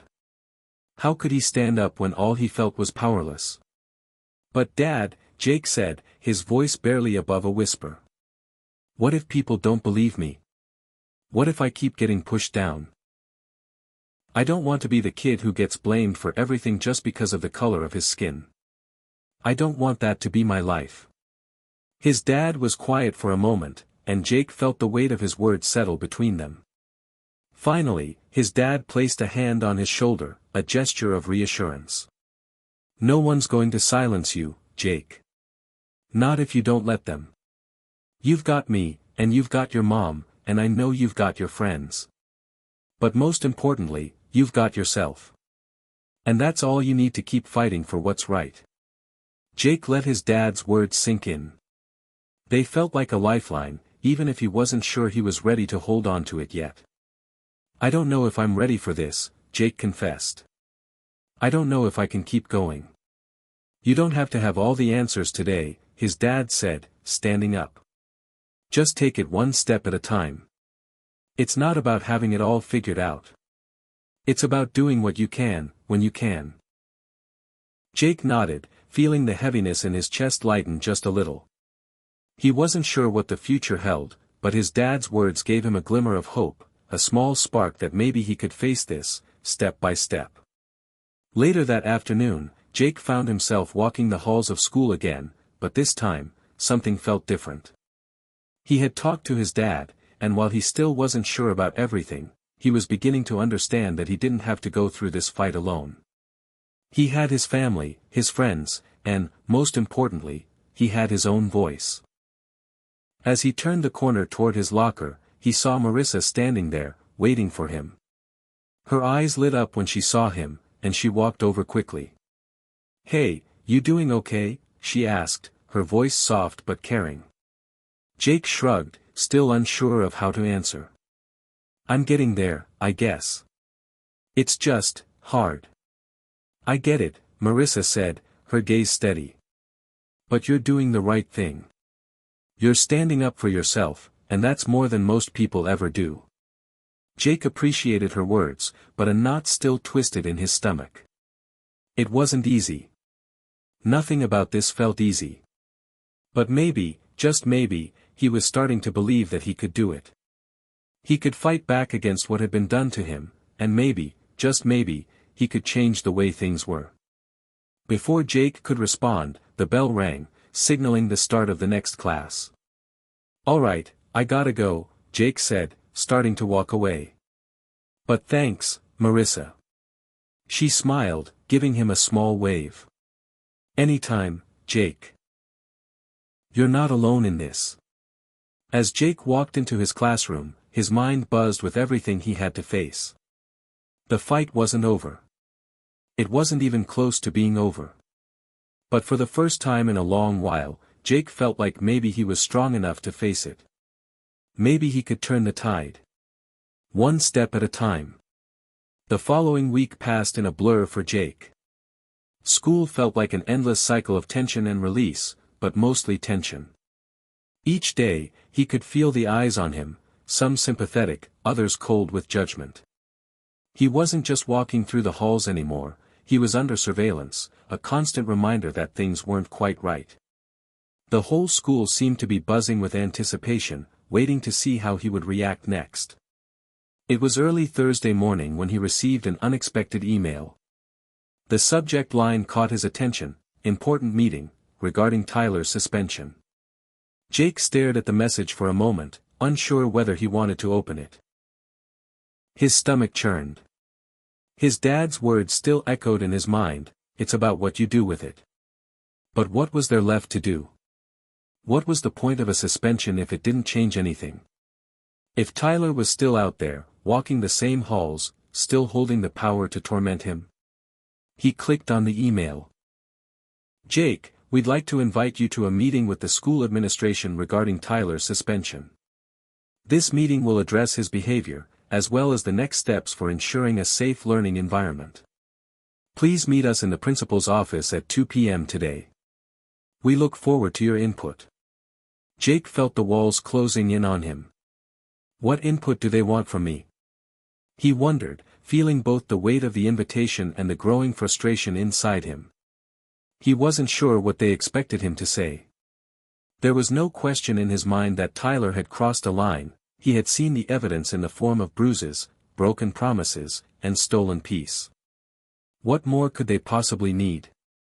The meeting was scheduled for 2 p.m., but as the time approached, Jake found himself procrastinating. He sat in class, trying to focus, but his mind kept drifting to the moment he would face the school administrators. His dad had told him to take things one step at a time, but this meeting felt like a tipping point. It wasn't just about Tyler anymore, it was about the entire system. Could they fix it? Could they ever actually change? As the bell rang, signaling the end of the school day, Jake grabbed his things and walked toward the principal's office. He felt like he was walking toward his own trial, the weight of every step bearing down on him. The fluorescent lights in the hallway buzzed overhead, and the hum of voices in the background only seemed to make everything feel more surreal. He reached the principal's office, and the door was open. Inside, Principal Matthews was sitting at a large table, flanked by 2 teachers and a counselor. They all looked up as he entered, their faces an odd mixture of formality and politeness. "Jake," Principal Matthews greeted, standing and extending a hand. "Please, have a seat." Jake hesitated but sat down across from them, his heart pounding in his chest. He felt like the target, but he knew he had to stay strong. This meeting wasn't about appeasing anyone, it was about standing his ground. "We appreciate you coming in today," Principal Matthews began. "We wanted to discuss the next steps regarding Tyler's suspension. We're taking this situation very seriously, Jake, and we want to ensure that you feel safe moving forward." Jake glanced at each person in the room, wondering how much of their concern was genuine. He had been here before, sitting in meetings that were supposed to be about change but ended up feeling more like a formality. They had failed him once. Could he trust them now? "We're offering Tyler a chance to undergo counseling, and once that's complete, we will reevaluate his status at the school," one of the teachers said, her voice cool and professional. "We also want to implement additional sensitivity training for students and staff, to address some of the underlying issues surrounding this conflict." Jake clenched his fists under the table. Sensitivity training? Counseling? Was that really going to fix anything? It felt like they were putting a band-aid on a wound that needed stitches. "And what about me?" Jake asked, his voice rising slightly despite his efforts to stay calm. "What about what I've gone through? How is the school going to make sure this doesn't happen again? What's the plan for students like me?" There was an uncomfortable silence in the room. The counselor, a middle-aged woman with soft eyes, spoke up first. "We understand how difficult this situation is for you, Jake," she said gently. "And we're committed to making sure you're supported. But we also want to make sure that Tyler has the opportunity to learn from this and grow. It's not just about punishment, it's about reconciliation and education." Jake felt a swell of anger rise in his chest. Reconciliation? How could anyone reconcile the way he had been treated? How could they pretend to know the pain of being ignored, the exhaustion of fighting for fairness when all you got in return was silence? "I don't care about reconciliation," Jake muttered, his words sharp. "I care about not being attacked again. I care about knowing that I can come to school and not have to worry about being pushed around." The counselor looked uncomfortable, but Principal Matthews didn't flinch. "Jake, we're doing everything we can to ensure your safety moving forward. We're taking the necessary steps, and we'll continue to monitor the situation closely." Jake didn't respond. The words sounded hollow to him, like promises they didn't intend to keep. He knew how this would play out. Tyler would go to counseling, he'd come back to school, and everything would be swept under the rug. Nothing would change. Not really.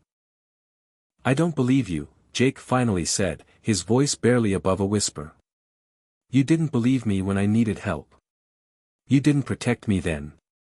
Why should I trust you now?" The room fell into another heavy silence. It was the truth, plain and simple, and it felt like a punch in the gut to everyone sitting there. Principal Matthews looked like he was about to say something, but Jake stood up abruptly, his chair scraping against the floor. "I'm done," Jake said, his voice resolute. "I'm not going to sit here and pretend like any of this matters. You can't fix this. Not just with counseling, not with training. You can't fix it with words." He turned toward the door, his heart racing. He didn't care what they thought. He was done. He'd said his piece. As Jake walked out of the principal's office, he felt a strange mix of relief and anger. He had stood up for himself, but it didn't feel like a victory. It felt like a start. A small crack in the surface of everything that had been buried for so long. He wasn't sure where it would lead, but he knew one thing for sure, he wasn't going to let this go. The days that followed Jake's meeting with the school administration felt suffocating. He had hoped that speaking out in that room would bring some sense of closure, or at least some relief. But the truth was, he felt more isolated than ever. There were no clear answers, and the promises made by Principal Matthews and the counselors felt empty. The more he thought about it, the more he realized that their version of justice wasn't his. His dad had always taught him to stand up for what was right, no matter the cost. But what did it mean to stand up when everyone around you seemed determined to keep things the same? The more Jake thought about Tyler's suspension and the school's attempt to reconcile, the more disillusioned he became. It was a rainy Friday afternoon when the realization hit him. Jake was sitting at the kitchen table, staring at his phone, scrolling through the messages Marissa had sent him earlier that day. She'd checked in, asking how the meeting had gone, but he hadn't replied. He had no idea what to say. He felt too exhausted to even try to explain. His mom was at the stove, stirring something in a pot. The house smelled like simmering vegetables and stew. It was a smell Jake had always associated with comfort, but today it just seemed to remind him of everything he was losing, his peace of mind, his safety, his sense of belonging at school. His dad walked into the kitchen, wearing his uniform, the weight of his day evident in his tired eyes. He kissed his wife on the cheek and dropped his bag onto the chair before looking over at Jake. "Jake," his dad said gently, "how are you holding up?" Jake didn't answer right away. He just stared at his phone, the dim light from the screen reflecting in his tired eyes. "I'm fine," he muttered, though even he could hear the lie in his voice. His dad sat down beside him, his voice lowering. "You sure? You haven't said much about the meeting or anything else. I know you're frustrated, but you've got to talk about it. You've been carrying a lot by yourself lately." Jake clenched his jaw, his hand tightening around his phone. He wasn't sure he wanted to talk about it, not now. Not with his dad, who was doing everything he could to fix him. And not with his mom, who was still wrapped up in the idea that it would all go away if they just kept playing the part of the perfect family. "I'm not sure it matters," Jake finally said, his voice quieter now. "They don't really care. They've already made up their minds about everything. They think a suspension and some training is going to fix it. But it's not, Dad. It's just not." His dad was silent for a moment, his eyes studying Jake's face as though trying to read something he couldn't quite understand. Then, with a sigh, his dad spoke again, his voice heavy with the weight of experience. "I get it, son. I do. You feel like they're just going through the motions, like they don't actually see the problem. But I need you to hear me on this," he said, his tone firm but not unkind. "Just because the system isn't perfect, just because it feels like they don't care, doesn't mean you stop fighting for what's right. It's easy to let the world break you down, but you've got to keep pushing forward. You've got to show up, even when it feels like nothing's going to change." Jake's eyes met his dad's, a mix of anger and confusion clouding his expression. "But what if I can't make it change? What if this is just what it is? I'm tired of fighting and losing, Dad. What if I don't want to keep fighting anymore?" His dad paused, the weight of Jake's words settling in. He could see how drained Jake was, how much the constant battle was wearing him down. But he also knew that stopping now would only allow the world to keep pushing Jake down, keep telling him that his voice didn't matter. "Listen," his dad said, his voice softening. "I'm not asking you to fight a battle you can't win. But I'm asking you to decide for yourself, whether you walk away or whether you keep going. No one can make that decision for you. You've already shown so much strength just by getting this far. But if you choose to keep fighting, then you have to do it for yourself. Not for the school, not for me, not for anyone else. You're the one who has to live with the consequences of that choice. Do you understand?" Jake felt a lump form in his throat. His dad's words were raw, real. It was one of those moments when he realized how much pressure he'd been putting on himself to get everything right, to fight for the sake of the people around him, to prove that he wasn't going to let the system win. But his dad wasn't asking him to be a hero. He was asking Jake to make a choice, not for anyone else, but for himself. Jake nodded slowly, the weight of his dad's words settling in his chest. He didn't know if he was ready to make that choice, but maybe that's what he needed to do. Not for the world. Not for the fight. But for himself. That night, Jake lay awake in bed, staring up at the ceiling. The rain had stopped, but the sound of distant thunder still rumbled in the background, as if the world was echoing the turmoil in his mind. He couldn't stop thinking about his dad's words. Should he keep going? Should he push for something bigger, something that could really change the system? Or should he let go, stop fighting, and move on from the pain of it all?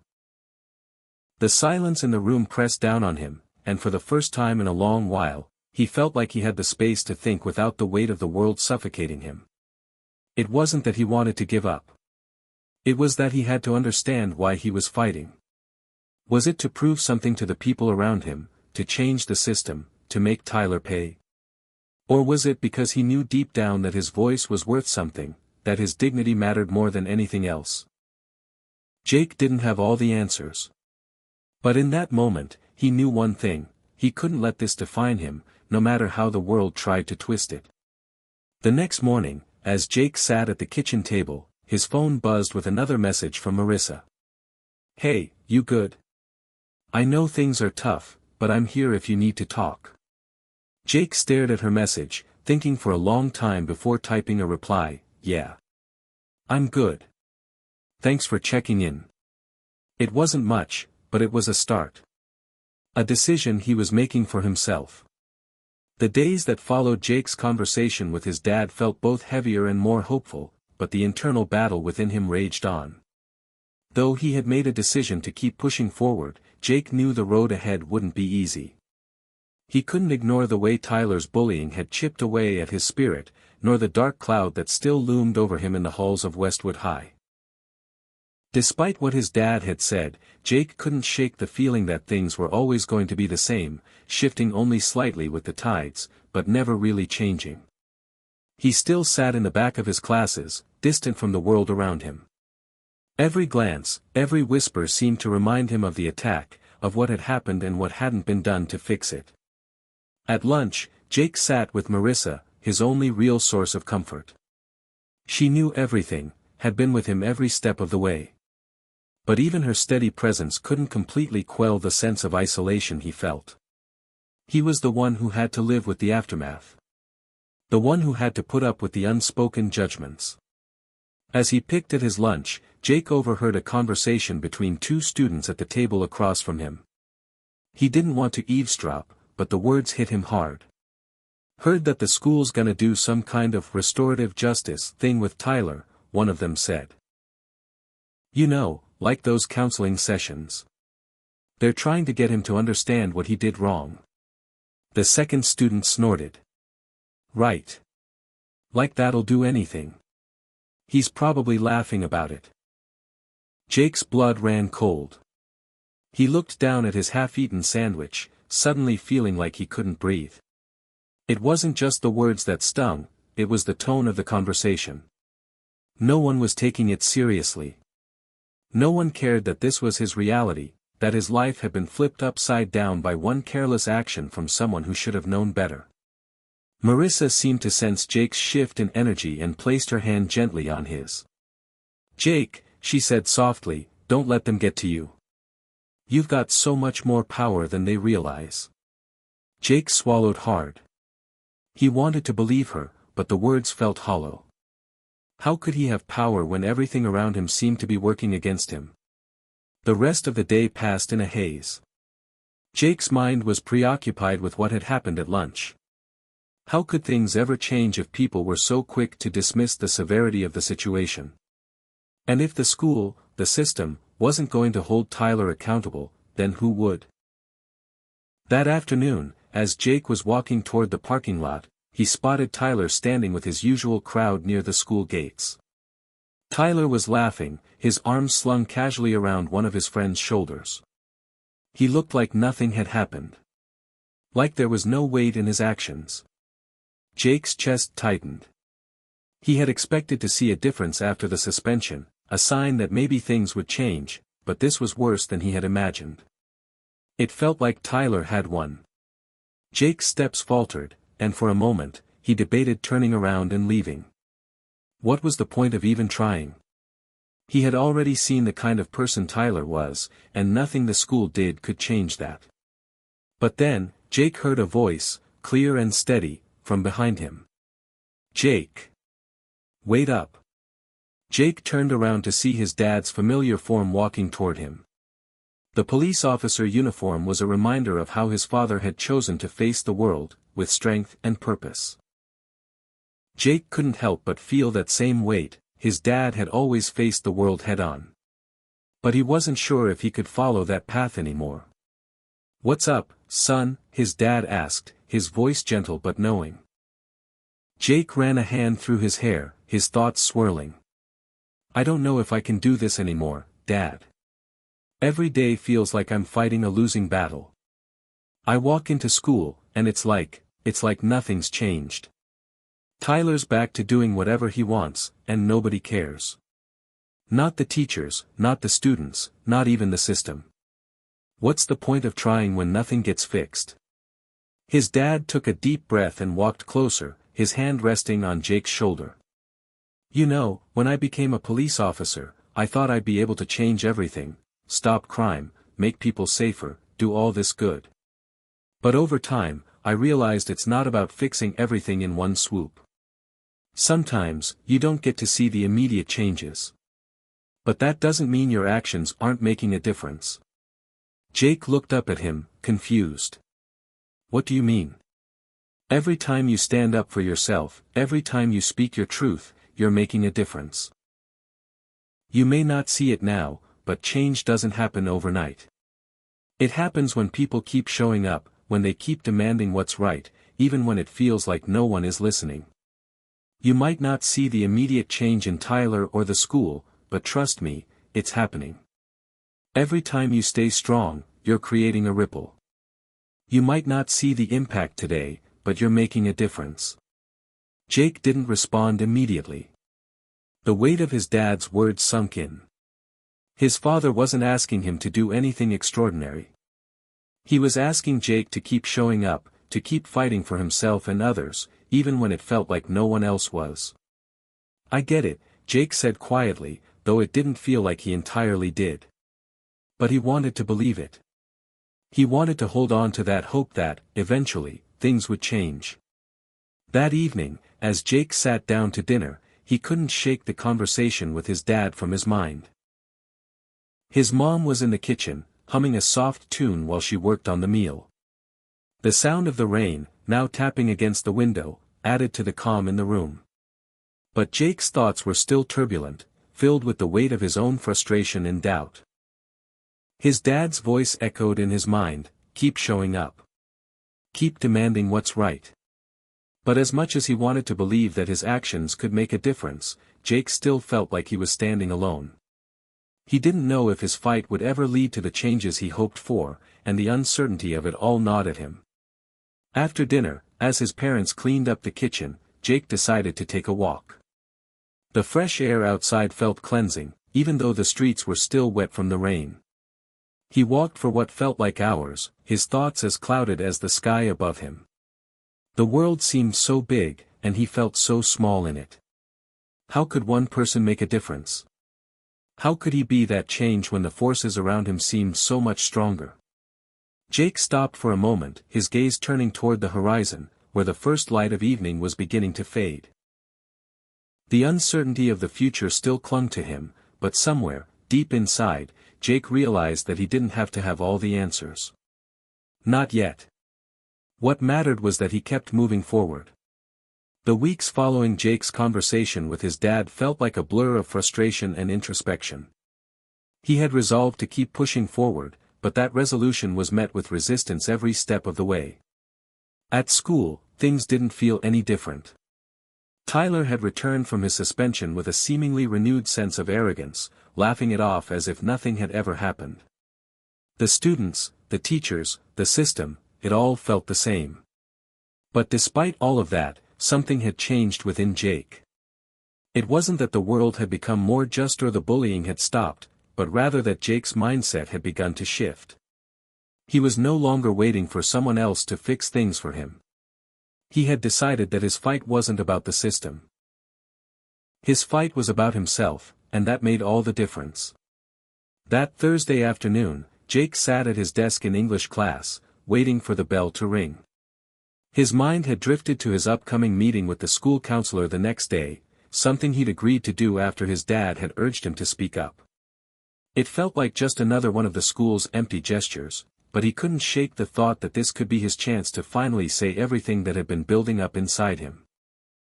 Marissa had been supportive of the idea, telling him that it was worth trying, even if it didn't lead to any immediate change. At least you'll have a chance to be heard, she had said, a small but reassuring smile on her face. Jake wasn't sure if that was enough, but he was going to give it a try. The bell rang, snapping Jake out of his thoughts, and he gathered his things, slinging his bag over his shoulder. As he walked out of the classroom, he nearly collided with Tyler, who was standing by the door, surrounded by his usual crowd.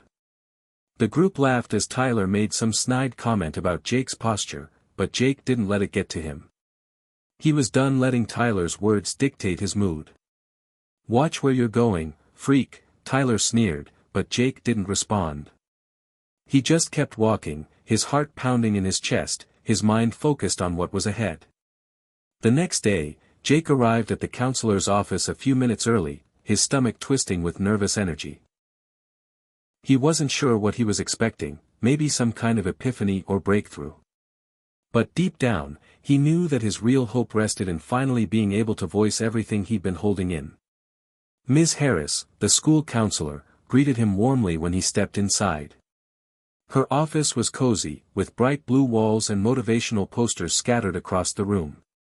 Jake had never been particularly fond of it, it all felt too cheery and forced, but today, he needed it. "Jake," Ms. Harris said as she motioned for him to sit across from her, "I'm really glad you decided to come in today. I know it's not always easy to speak up about what you're going through."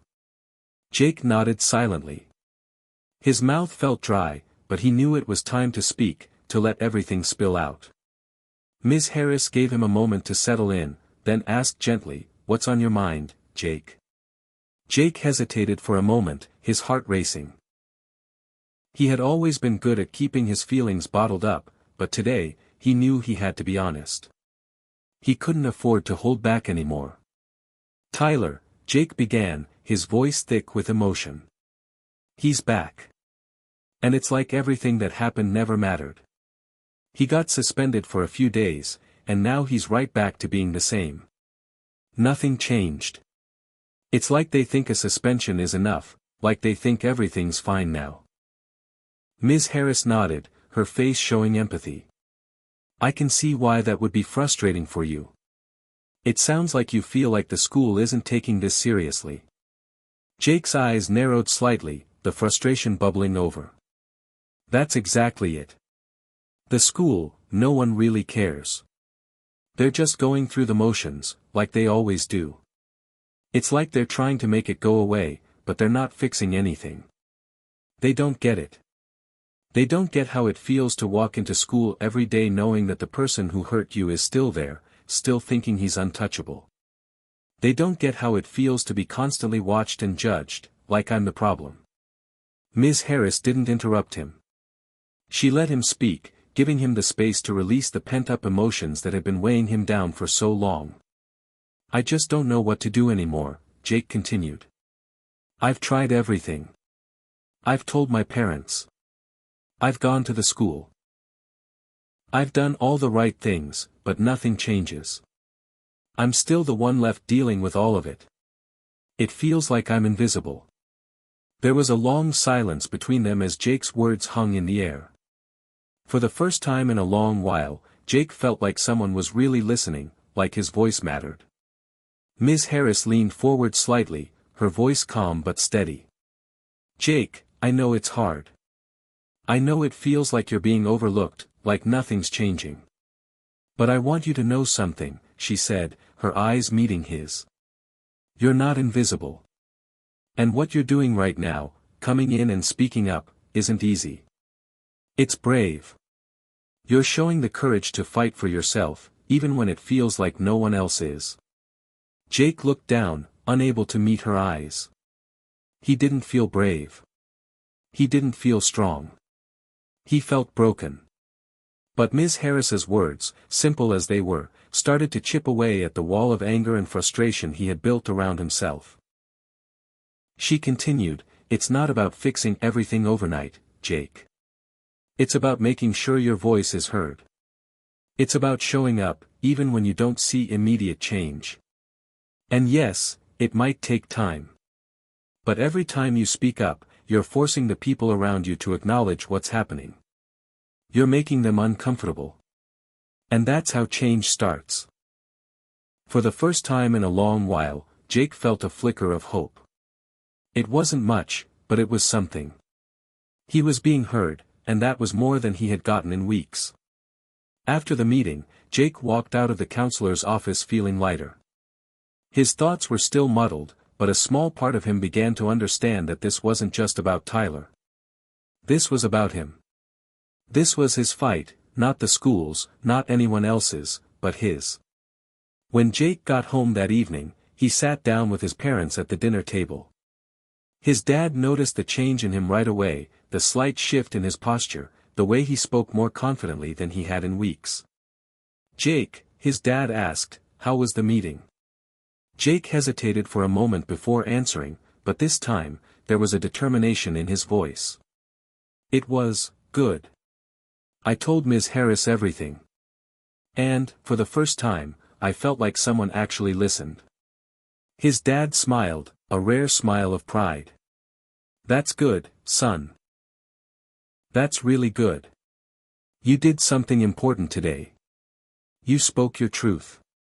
Jake nodded, his eyes meeting his dad's with a renewed sense of purpose.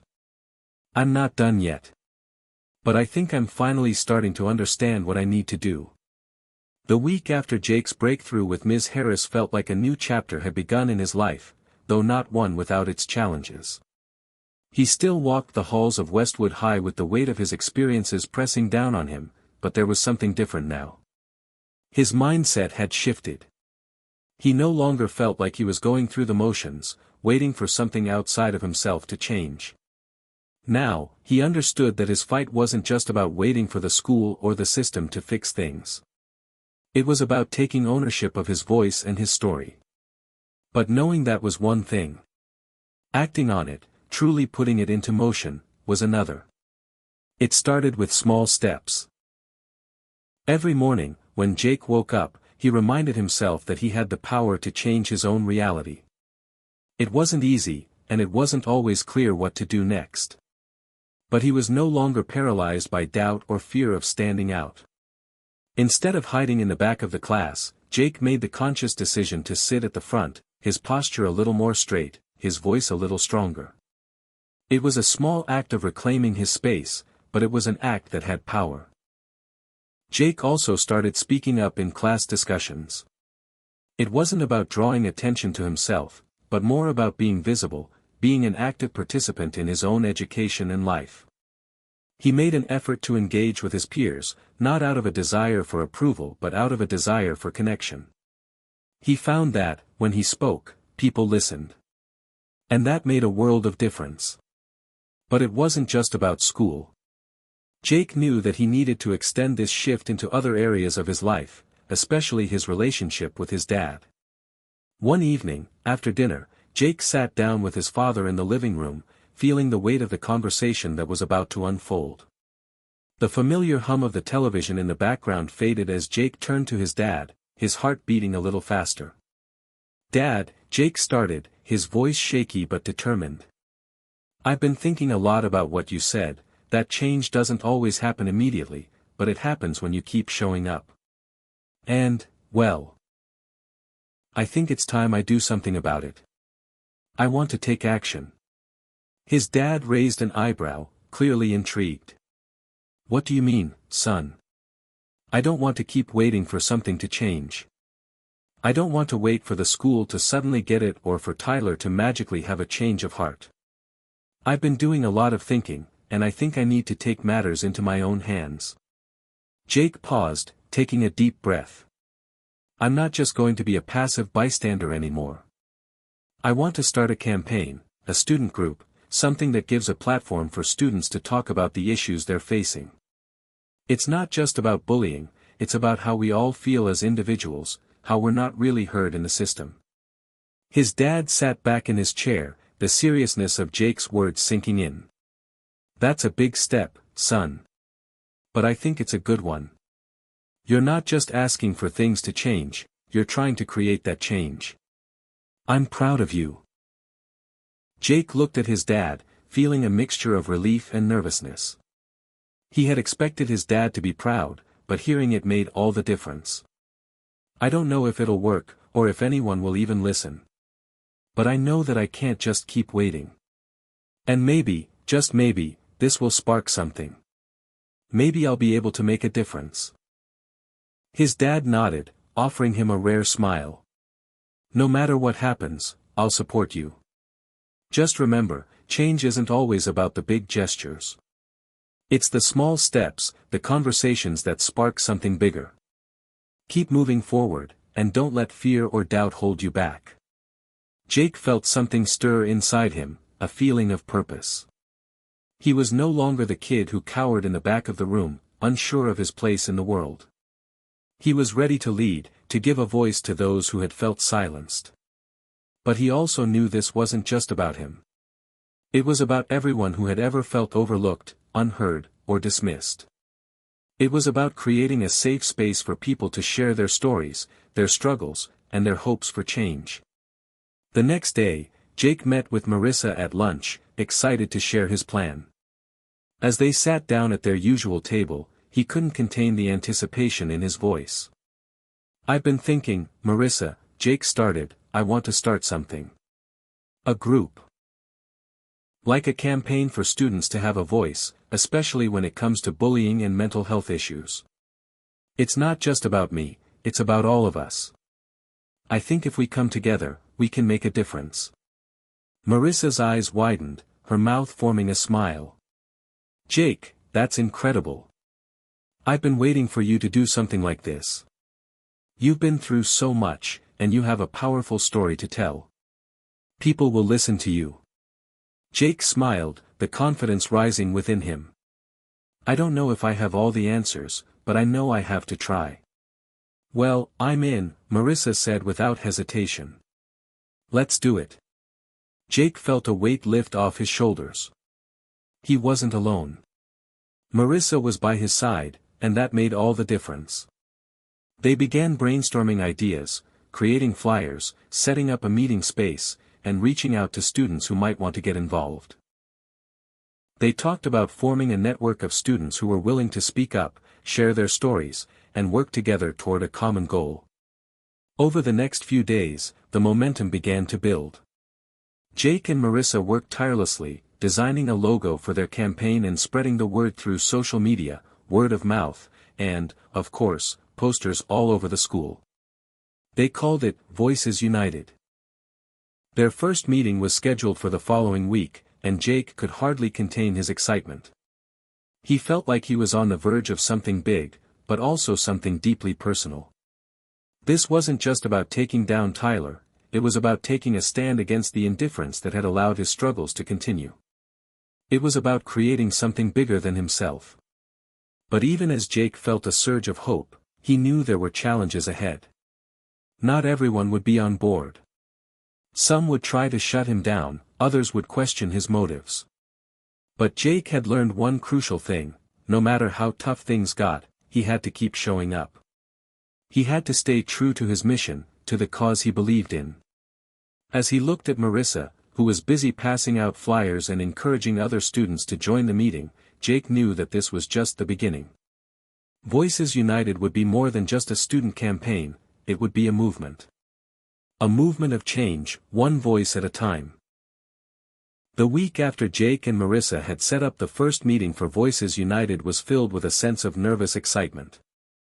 They had posted flyers in every hallway, spread the word through social media, and made sure to personally invite anyone who might be interested in joining. It was a thrilling moment, watching their idea slowly take root. But as the day of the first official meeting approached, a sense of unease began to settle over Jake. It wasn't just the usual anxiety he felt before a big event, this was different. This was personal. This was him putting himself out there, declaring to the world that he wasn't going to remain silent anymore. The night before the meeting, Jake sat at his desk, staring at the pile of papers in front of him. It was the outline for the first meeting: introductions, discussions about bullying, the importance of mental health, and a brief presentation on what Voices United stood for. But as he looked over the materials, his thoughts turned inward. What if no one shows up? What if this whole thing is a failure? What if I'm making a mistake? He shook his head, trying to clear away the doubts. He had come too far to back down now. He couldn't let fear dictate his actions. His dad's words echoed in his mind: change doesn't happen overnight, but every small step counts. Keep pushing forward. The next day, Jake walked to school with a nervous energy he couldn't quite shake. As he approached the doors of Westwood High, he caught sight of a few of the Voices United flyers on the bulletin board, and it reminded him of how far he had come. For the first time in a long while, he felt like he was doing something that mattered. The morning passed in a blur of classes and passing periods, but Jake's mind was always on the meeting later that afternoon. He couldn't help but imagine what it would be like, if it would be a success or a complete disaster. Marissa had reassured him that they had already gotten some positive responses, but he still wasn't sure what to expect. He wasn't sure if his voice alone was enough to carry the weight of something so important. As the school bell rang for lunch, Jake and Marissa met in the cafeteria. Marissa looked even more excited than Jake, her usual bubbly energy infectious. "We've got this, Jake. I know it's nerve-wracking, but look how far we've come already. Just the fact that we're doing this, just the fact that we're giving people a place to talk, that's huge," she said with a smile.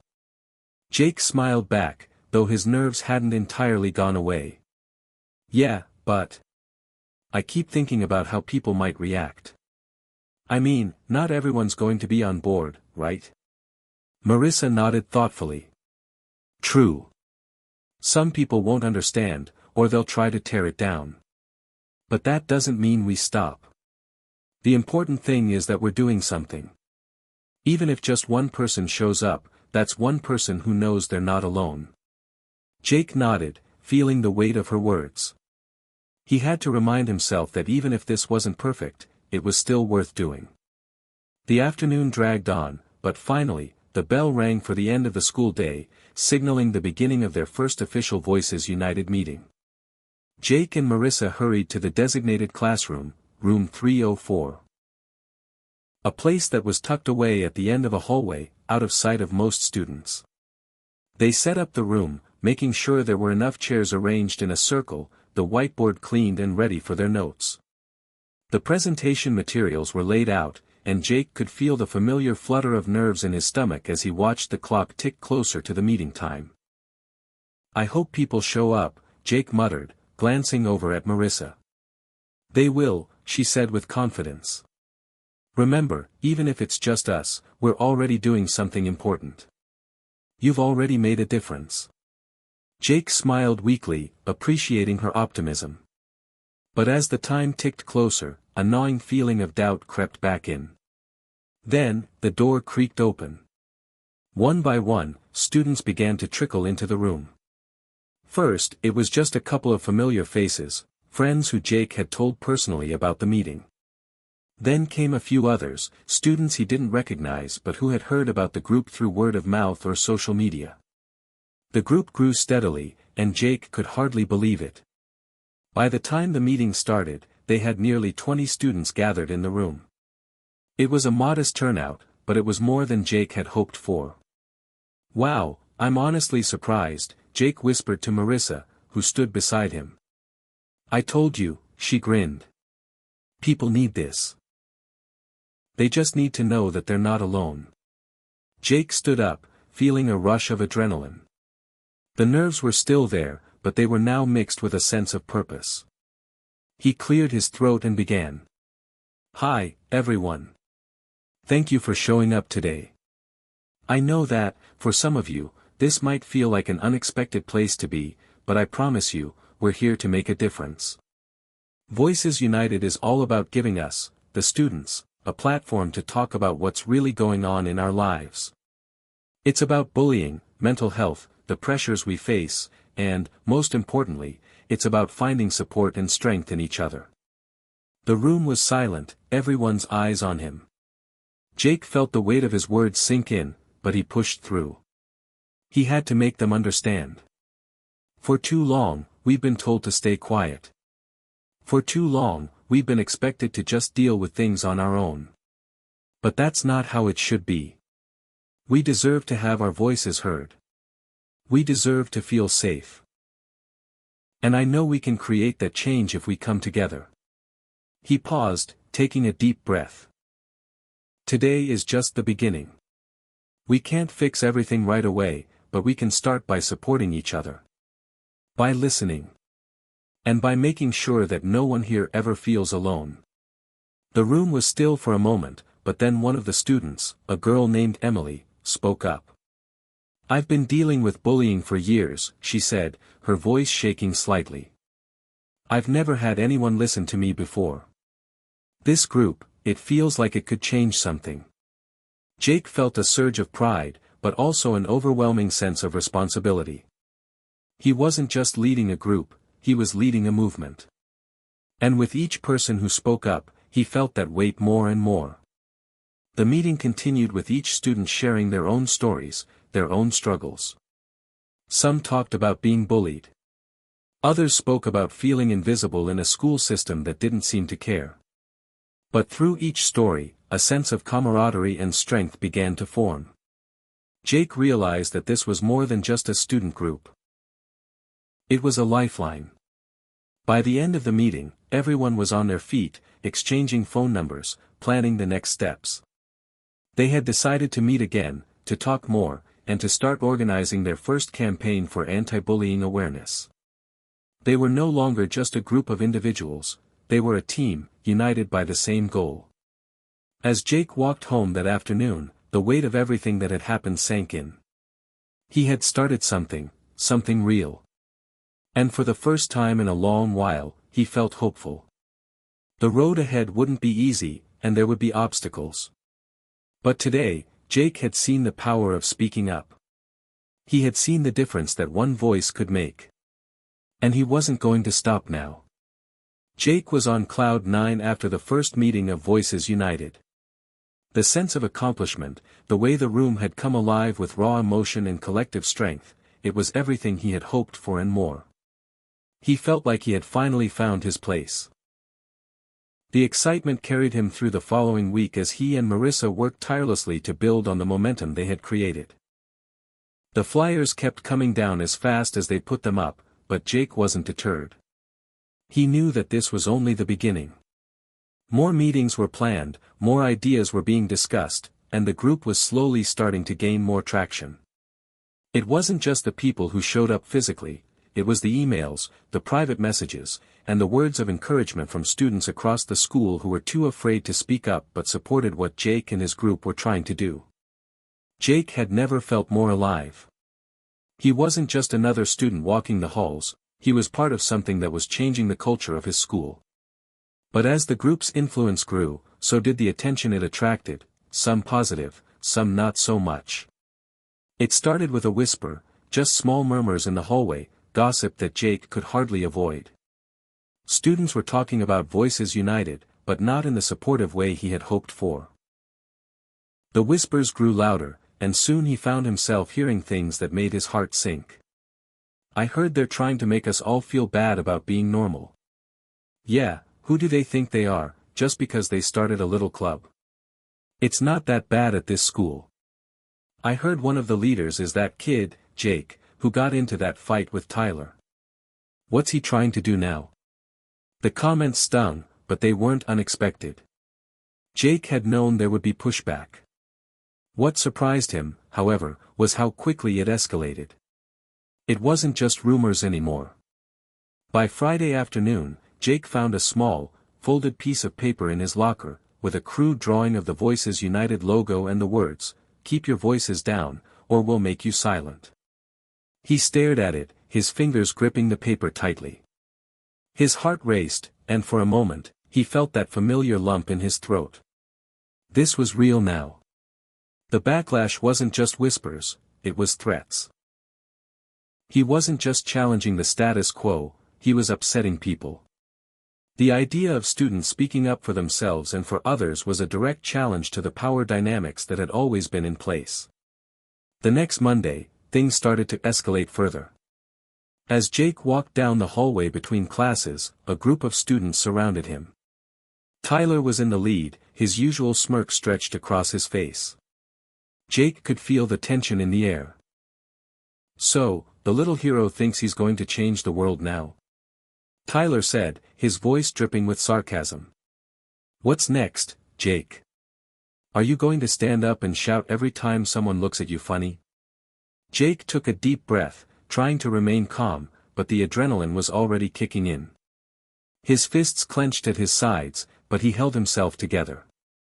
This was no longer just about Tyler, this was about something bigger. He couldn't let himself be dragged into the same fight, the same cycle. "I'm not trying to change the world, Tyler," Jake said, his voice steady. "I'm trying to give people a chance to be heard.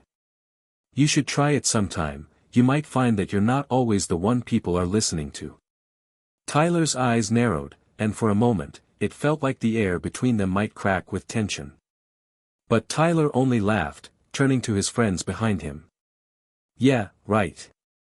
You just keep playing your little game, Jake. We'll see how far it gets you," Tyler sneered, before walking away with his group. Jake stood there, watching Tyler walk off. He could feel his heart pounding in his chest. It wasn't just about standing up to Tyler anymore, it was about standing up to the culture that Tyler represented, the culture of silence, of fear, of power being used to tear others down. Jake wasn't going to let it continue, not if he could help it.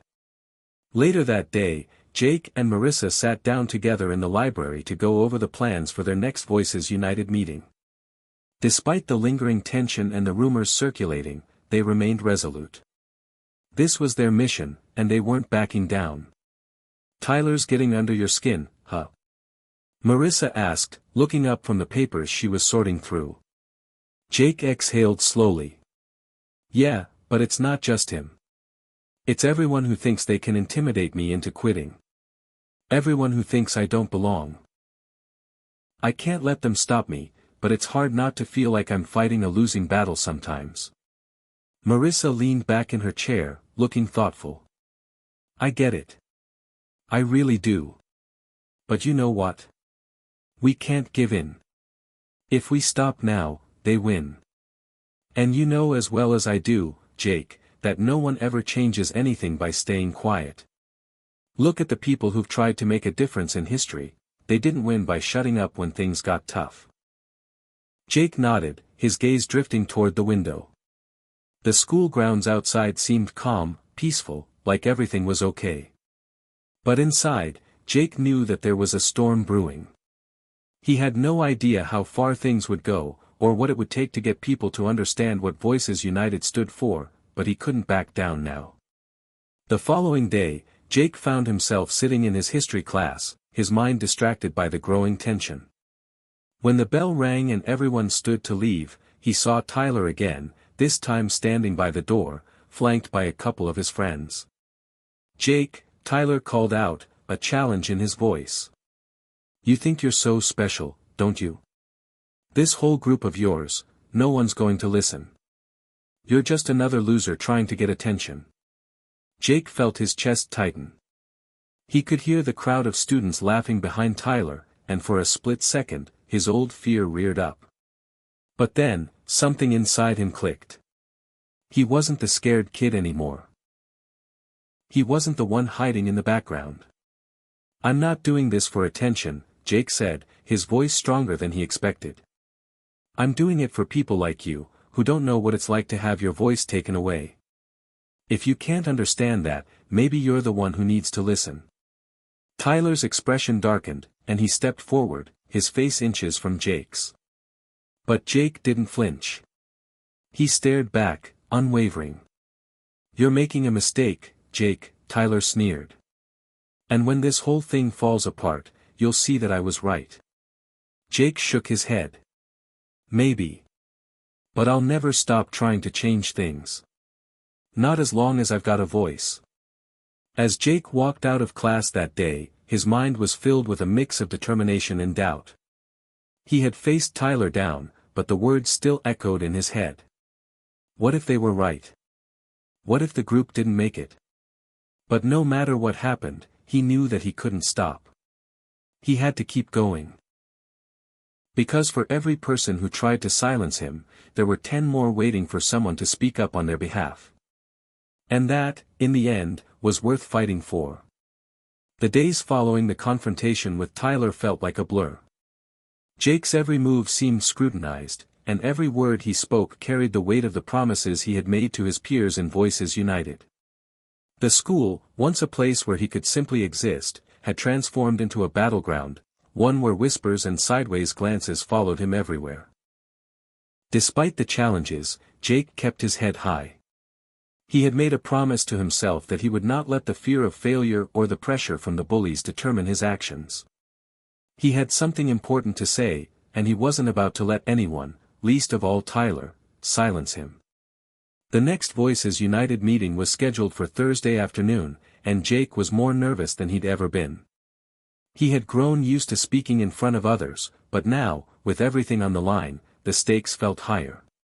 What if no one came? What if the students who had supported him in the beginning had already turned away, too afraid to stand up for what was right? The morning of the meeting, Jake couldn't help but feel the weight of his decision to continue. Each step felt heavier than the last, and by the time lunch rolled around, he was exhausted, not physically, but mentally.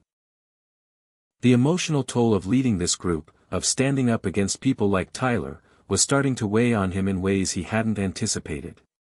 Marissa noticed the shift. As Jake picked at his lunch, she leaned in across the table. "You okay?" she asked, her voice soft but concerned. Jake didn't answer immediately, just picked up his sandwich and took a small bite. He wasn't sure what to say. What could he say? How could he explain to her that the fight he thought would be inspiring was starting to feel like a war he wasn't prepared for? "I just don't know if it's worth it anymore," Jake muttered. "I mean, no one's showing up. Tyler's got everyone thinking we're just a joke. Maybe this whole thing was a mistake." Marissa reached out and placed a hand on his. "Jake, look at me. We're doing the right thing. You've already made a difference.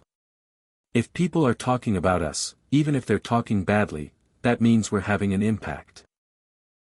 And honestly, if we stop now, if we let them win, we'll just prove them right. You can't let that happen." Jake met her gaze, her words slowly sinking in. He had come this far, not to give up, but to keep fighting. It wasn't just about proving Tyler or anyone else wrong, it was about fighting for what was right. "You're right," Jake said, taking a deep breath. "I can't stop. No matter how hard it gets, I can't back down now." After school, the meeting room was set up, and Jake stood by the door, waiting for the others to arrive. A part of him feared that he would be the only one there, staring at an empty room full of unspoken words and broken promises. The minutes dragged by as Jake paced in the hallway. Marissa was there, too, offering words of encouragement whenever she could. It wasn't much longer before students began trickling into the room. One by one, they filed in, familiar faces, others he had never seen before. There were only a handful of them, but it was enough. It was a reminder that even in the face of adversity, there were people who believed in this cause as much as he did. When everyone had gathered, Jake stood at the front of the room, his heart pounding. This time, the nerves were different. They weren't just about the turnout or what people thought of him. They were about whether he could inspire these students to believe in something bigger than themselves, just as he had come to believe. "Thank you for coming," Jake began, his voice steady but filled with emotion. "I know things haven't been easy. We've been up against a lot. Some of it's been hard to deal with, and I'm not gonna lie, there's been times I've wondered if it's even worth it. But every one of you showing up here today proves something." He paused, taking a deep breath as he glanced around at the faces of the students before him, students who had come despite the whispers, despite the fear of being singled out. "It proves that we're not alone. It proves that there are people here who are ready to make change happen. And we're not just going to sit back and let the bullies win. We're going to keep fighting, together." A few people nodded in agreement, and Emily, the girl who had spoken up in the first meeting, raised her hand. "Jake, I've been thinking," she said, her voice shaking a little. "There's still a lot of people out there who don't even know we exist. What if we started something bigger? Like a campaign, to really get the word out about bullying and mental health?" The room went silent as Jake processed the idea. A campaign. It was exactly what they needed, something to give Voices United the visibility and credibility it deserved. They couldn't just keep meeting in small groups, they needed to reach the entire school. "I love that idea, Emily," Jake said, feeling his confidence rise again. We're going to organize something huge, something that will get everyone talking. We're going to make sure people know we're not going anywhere.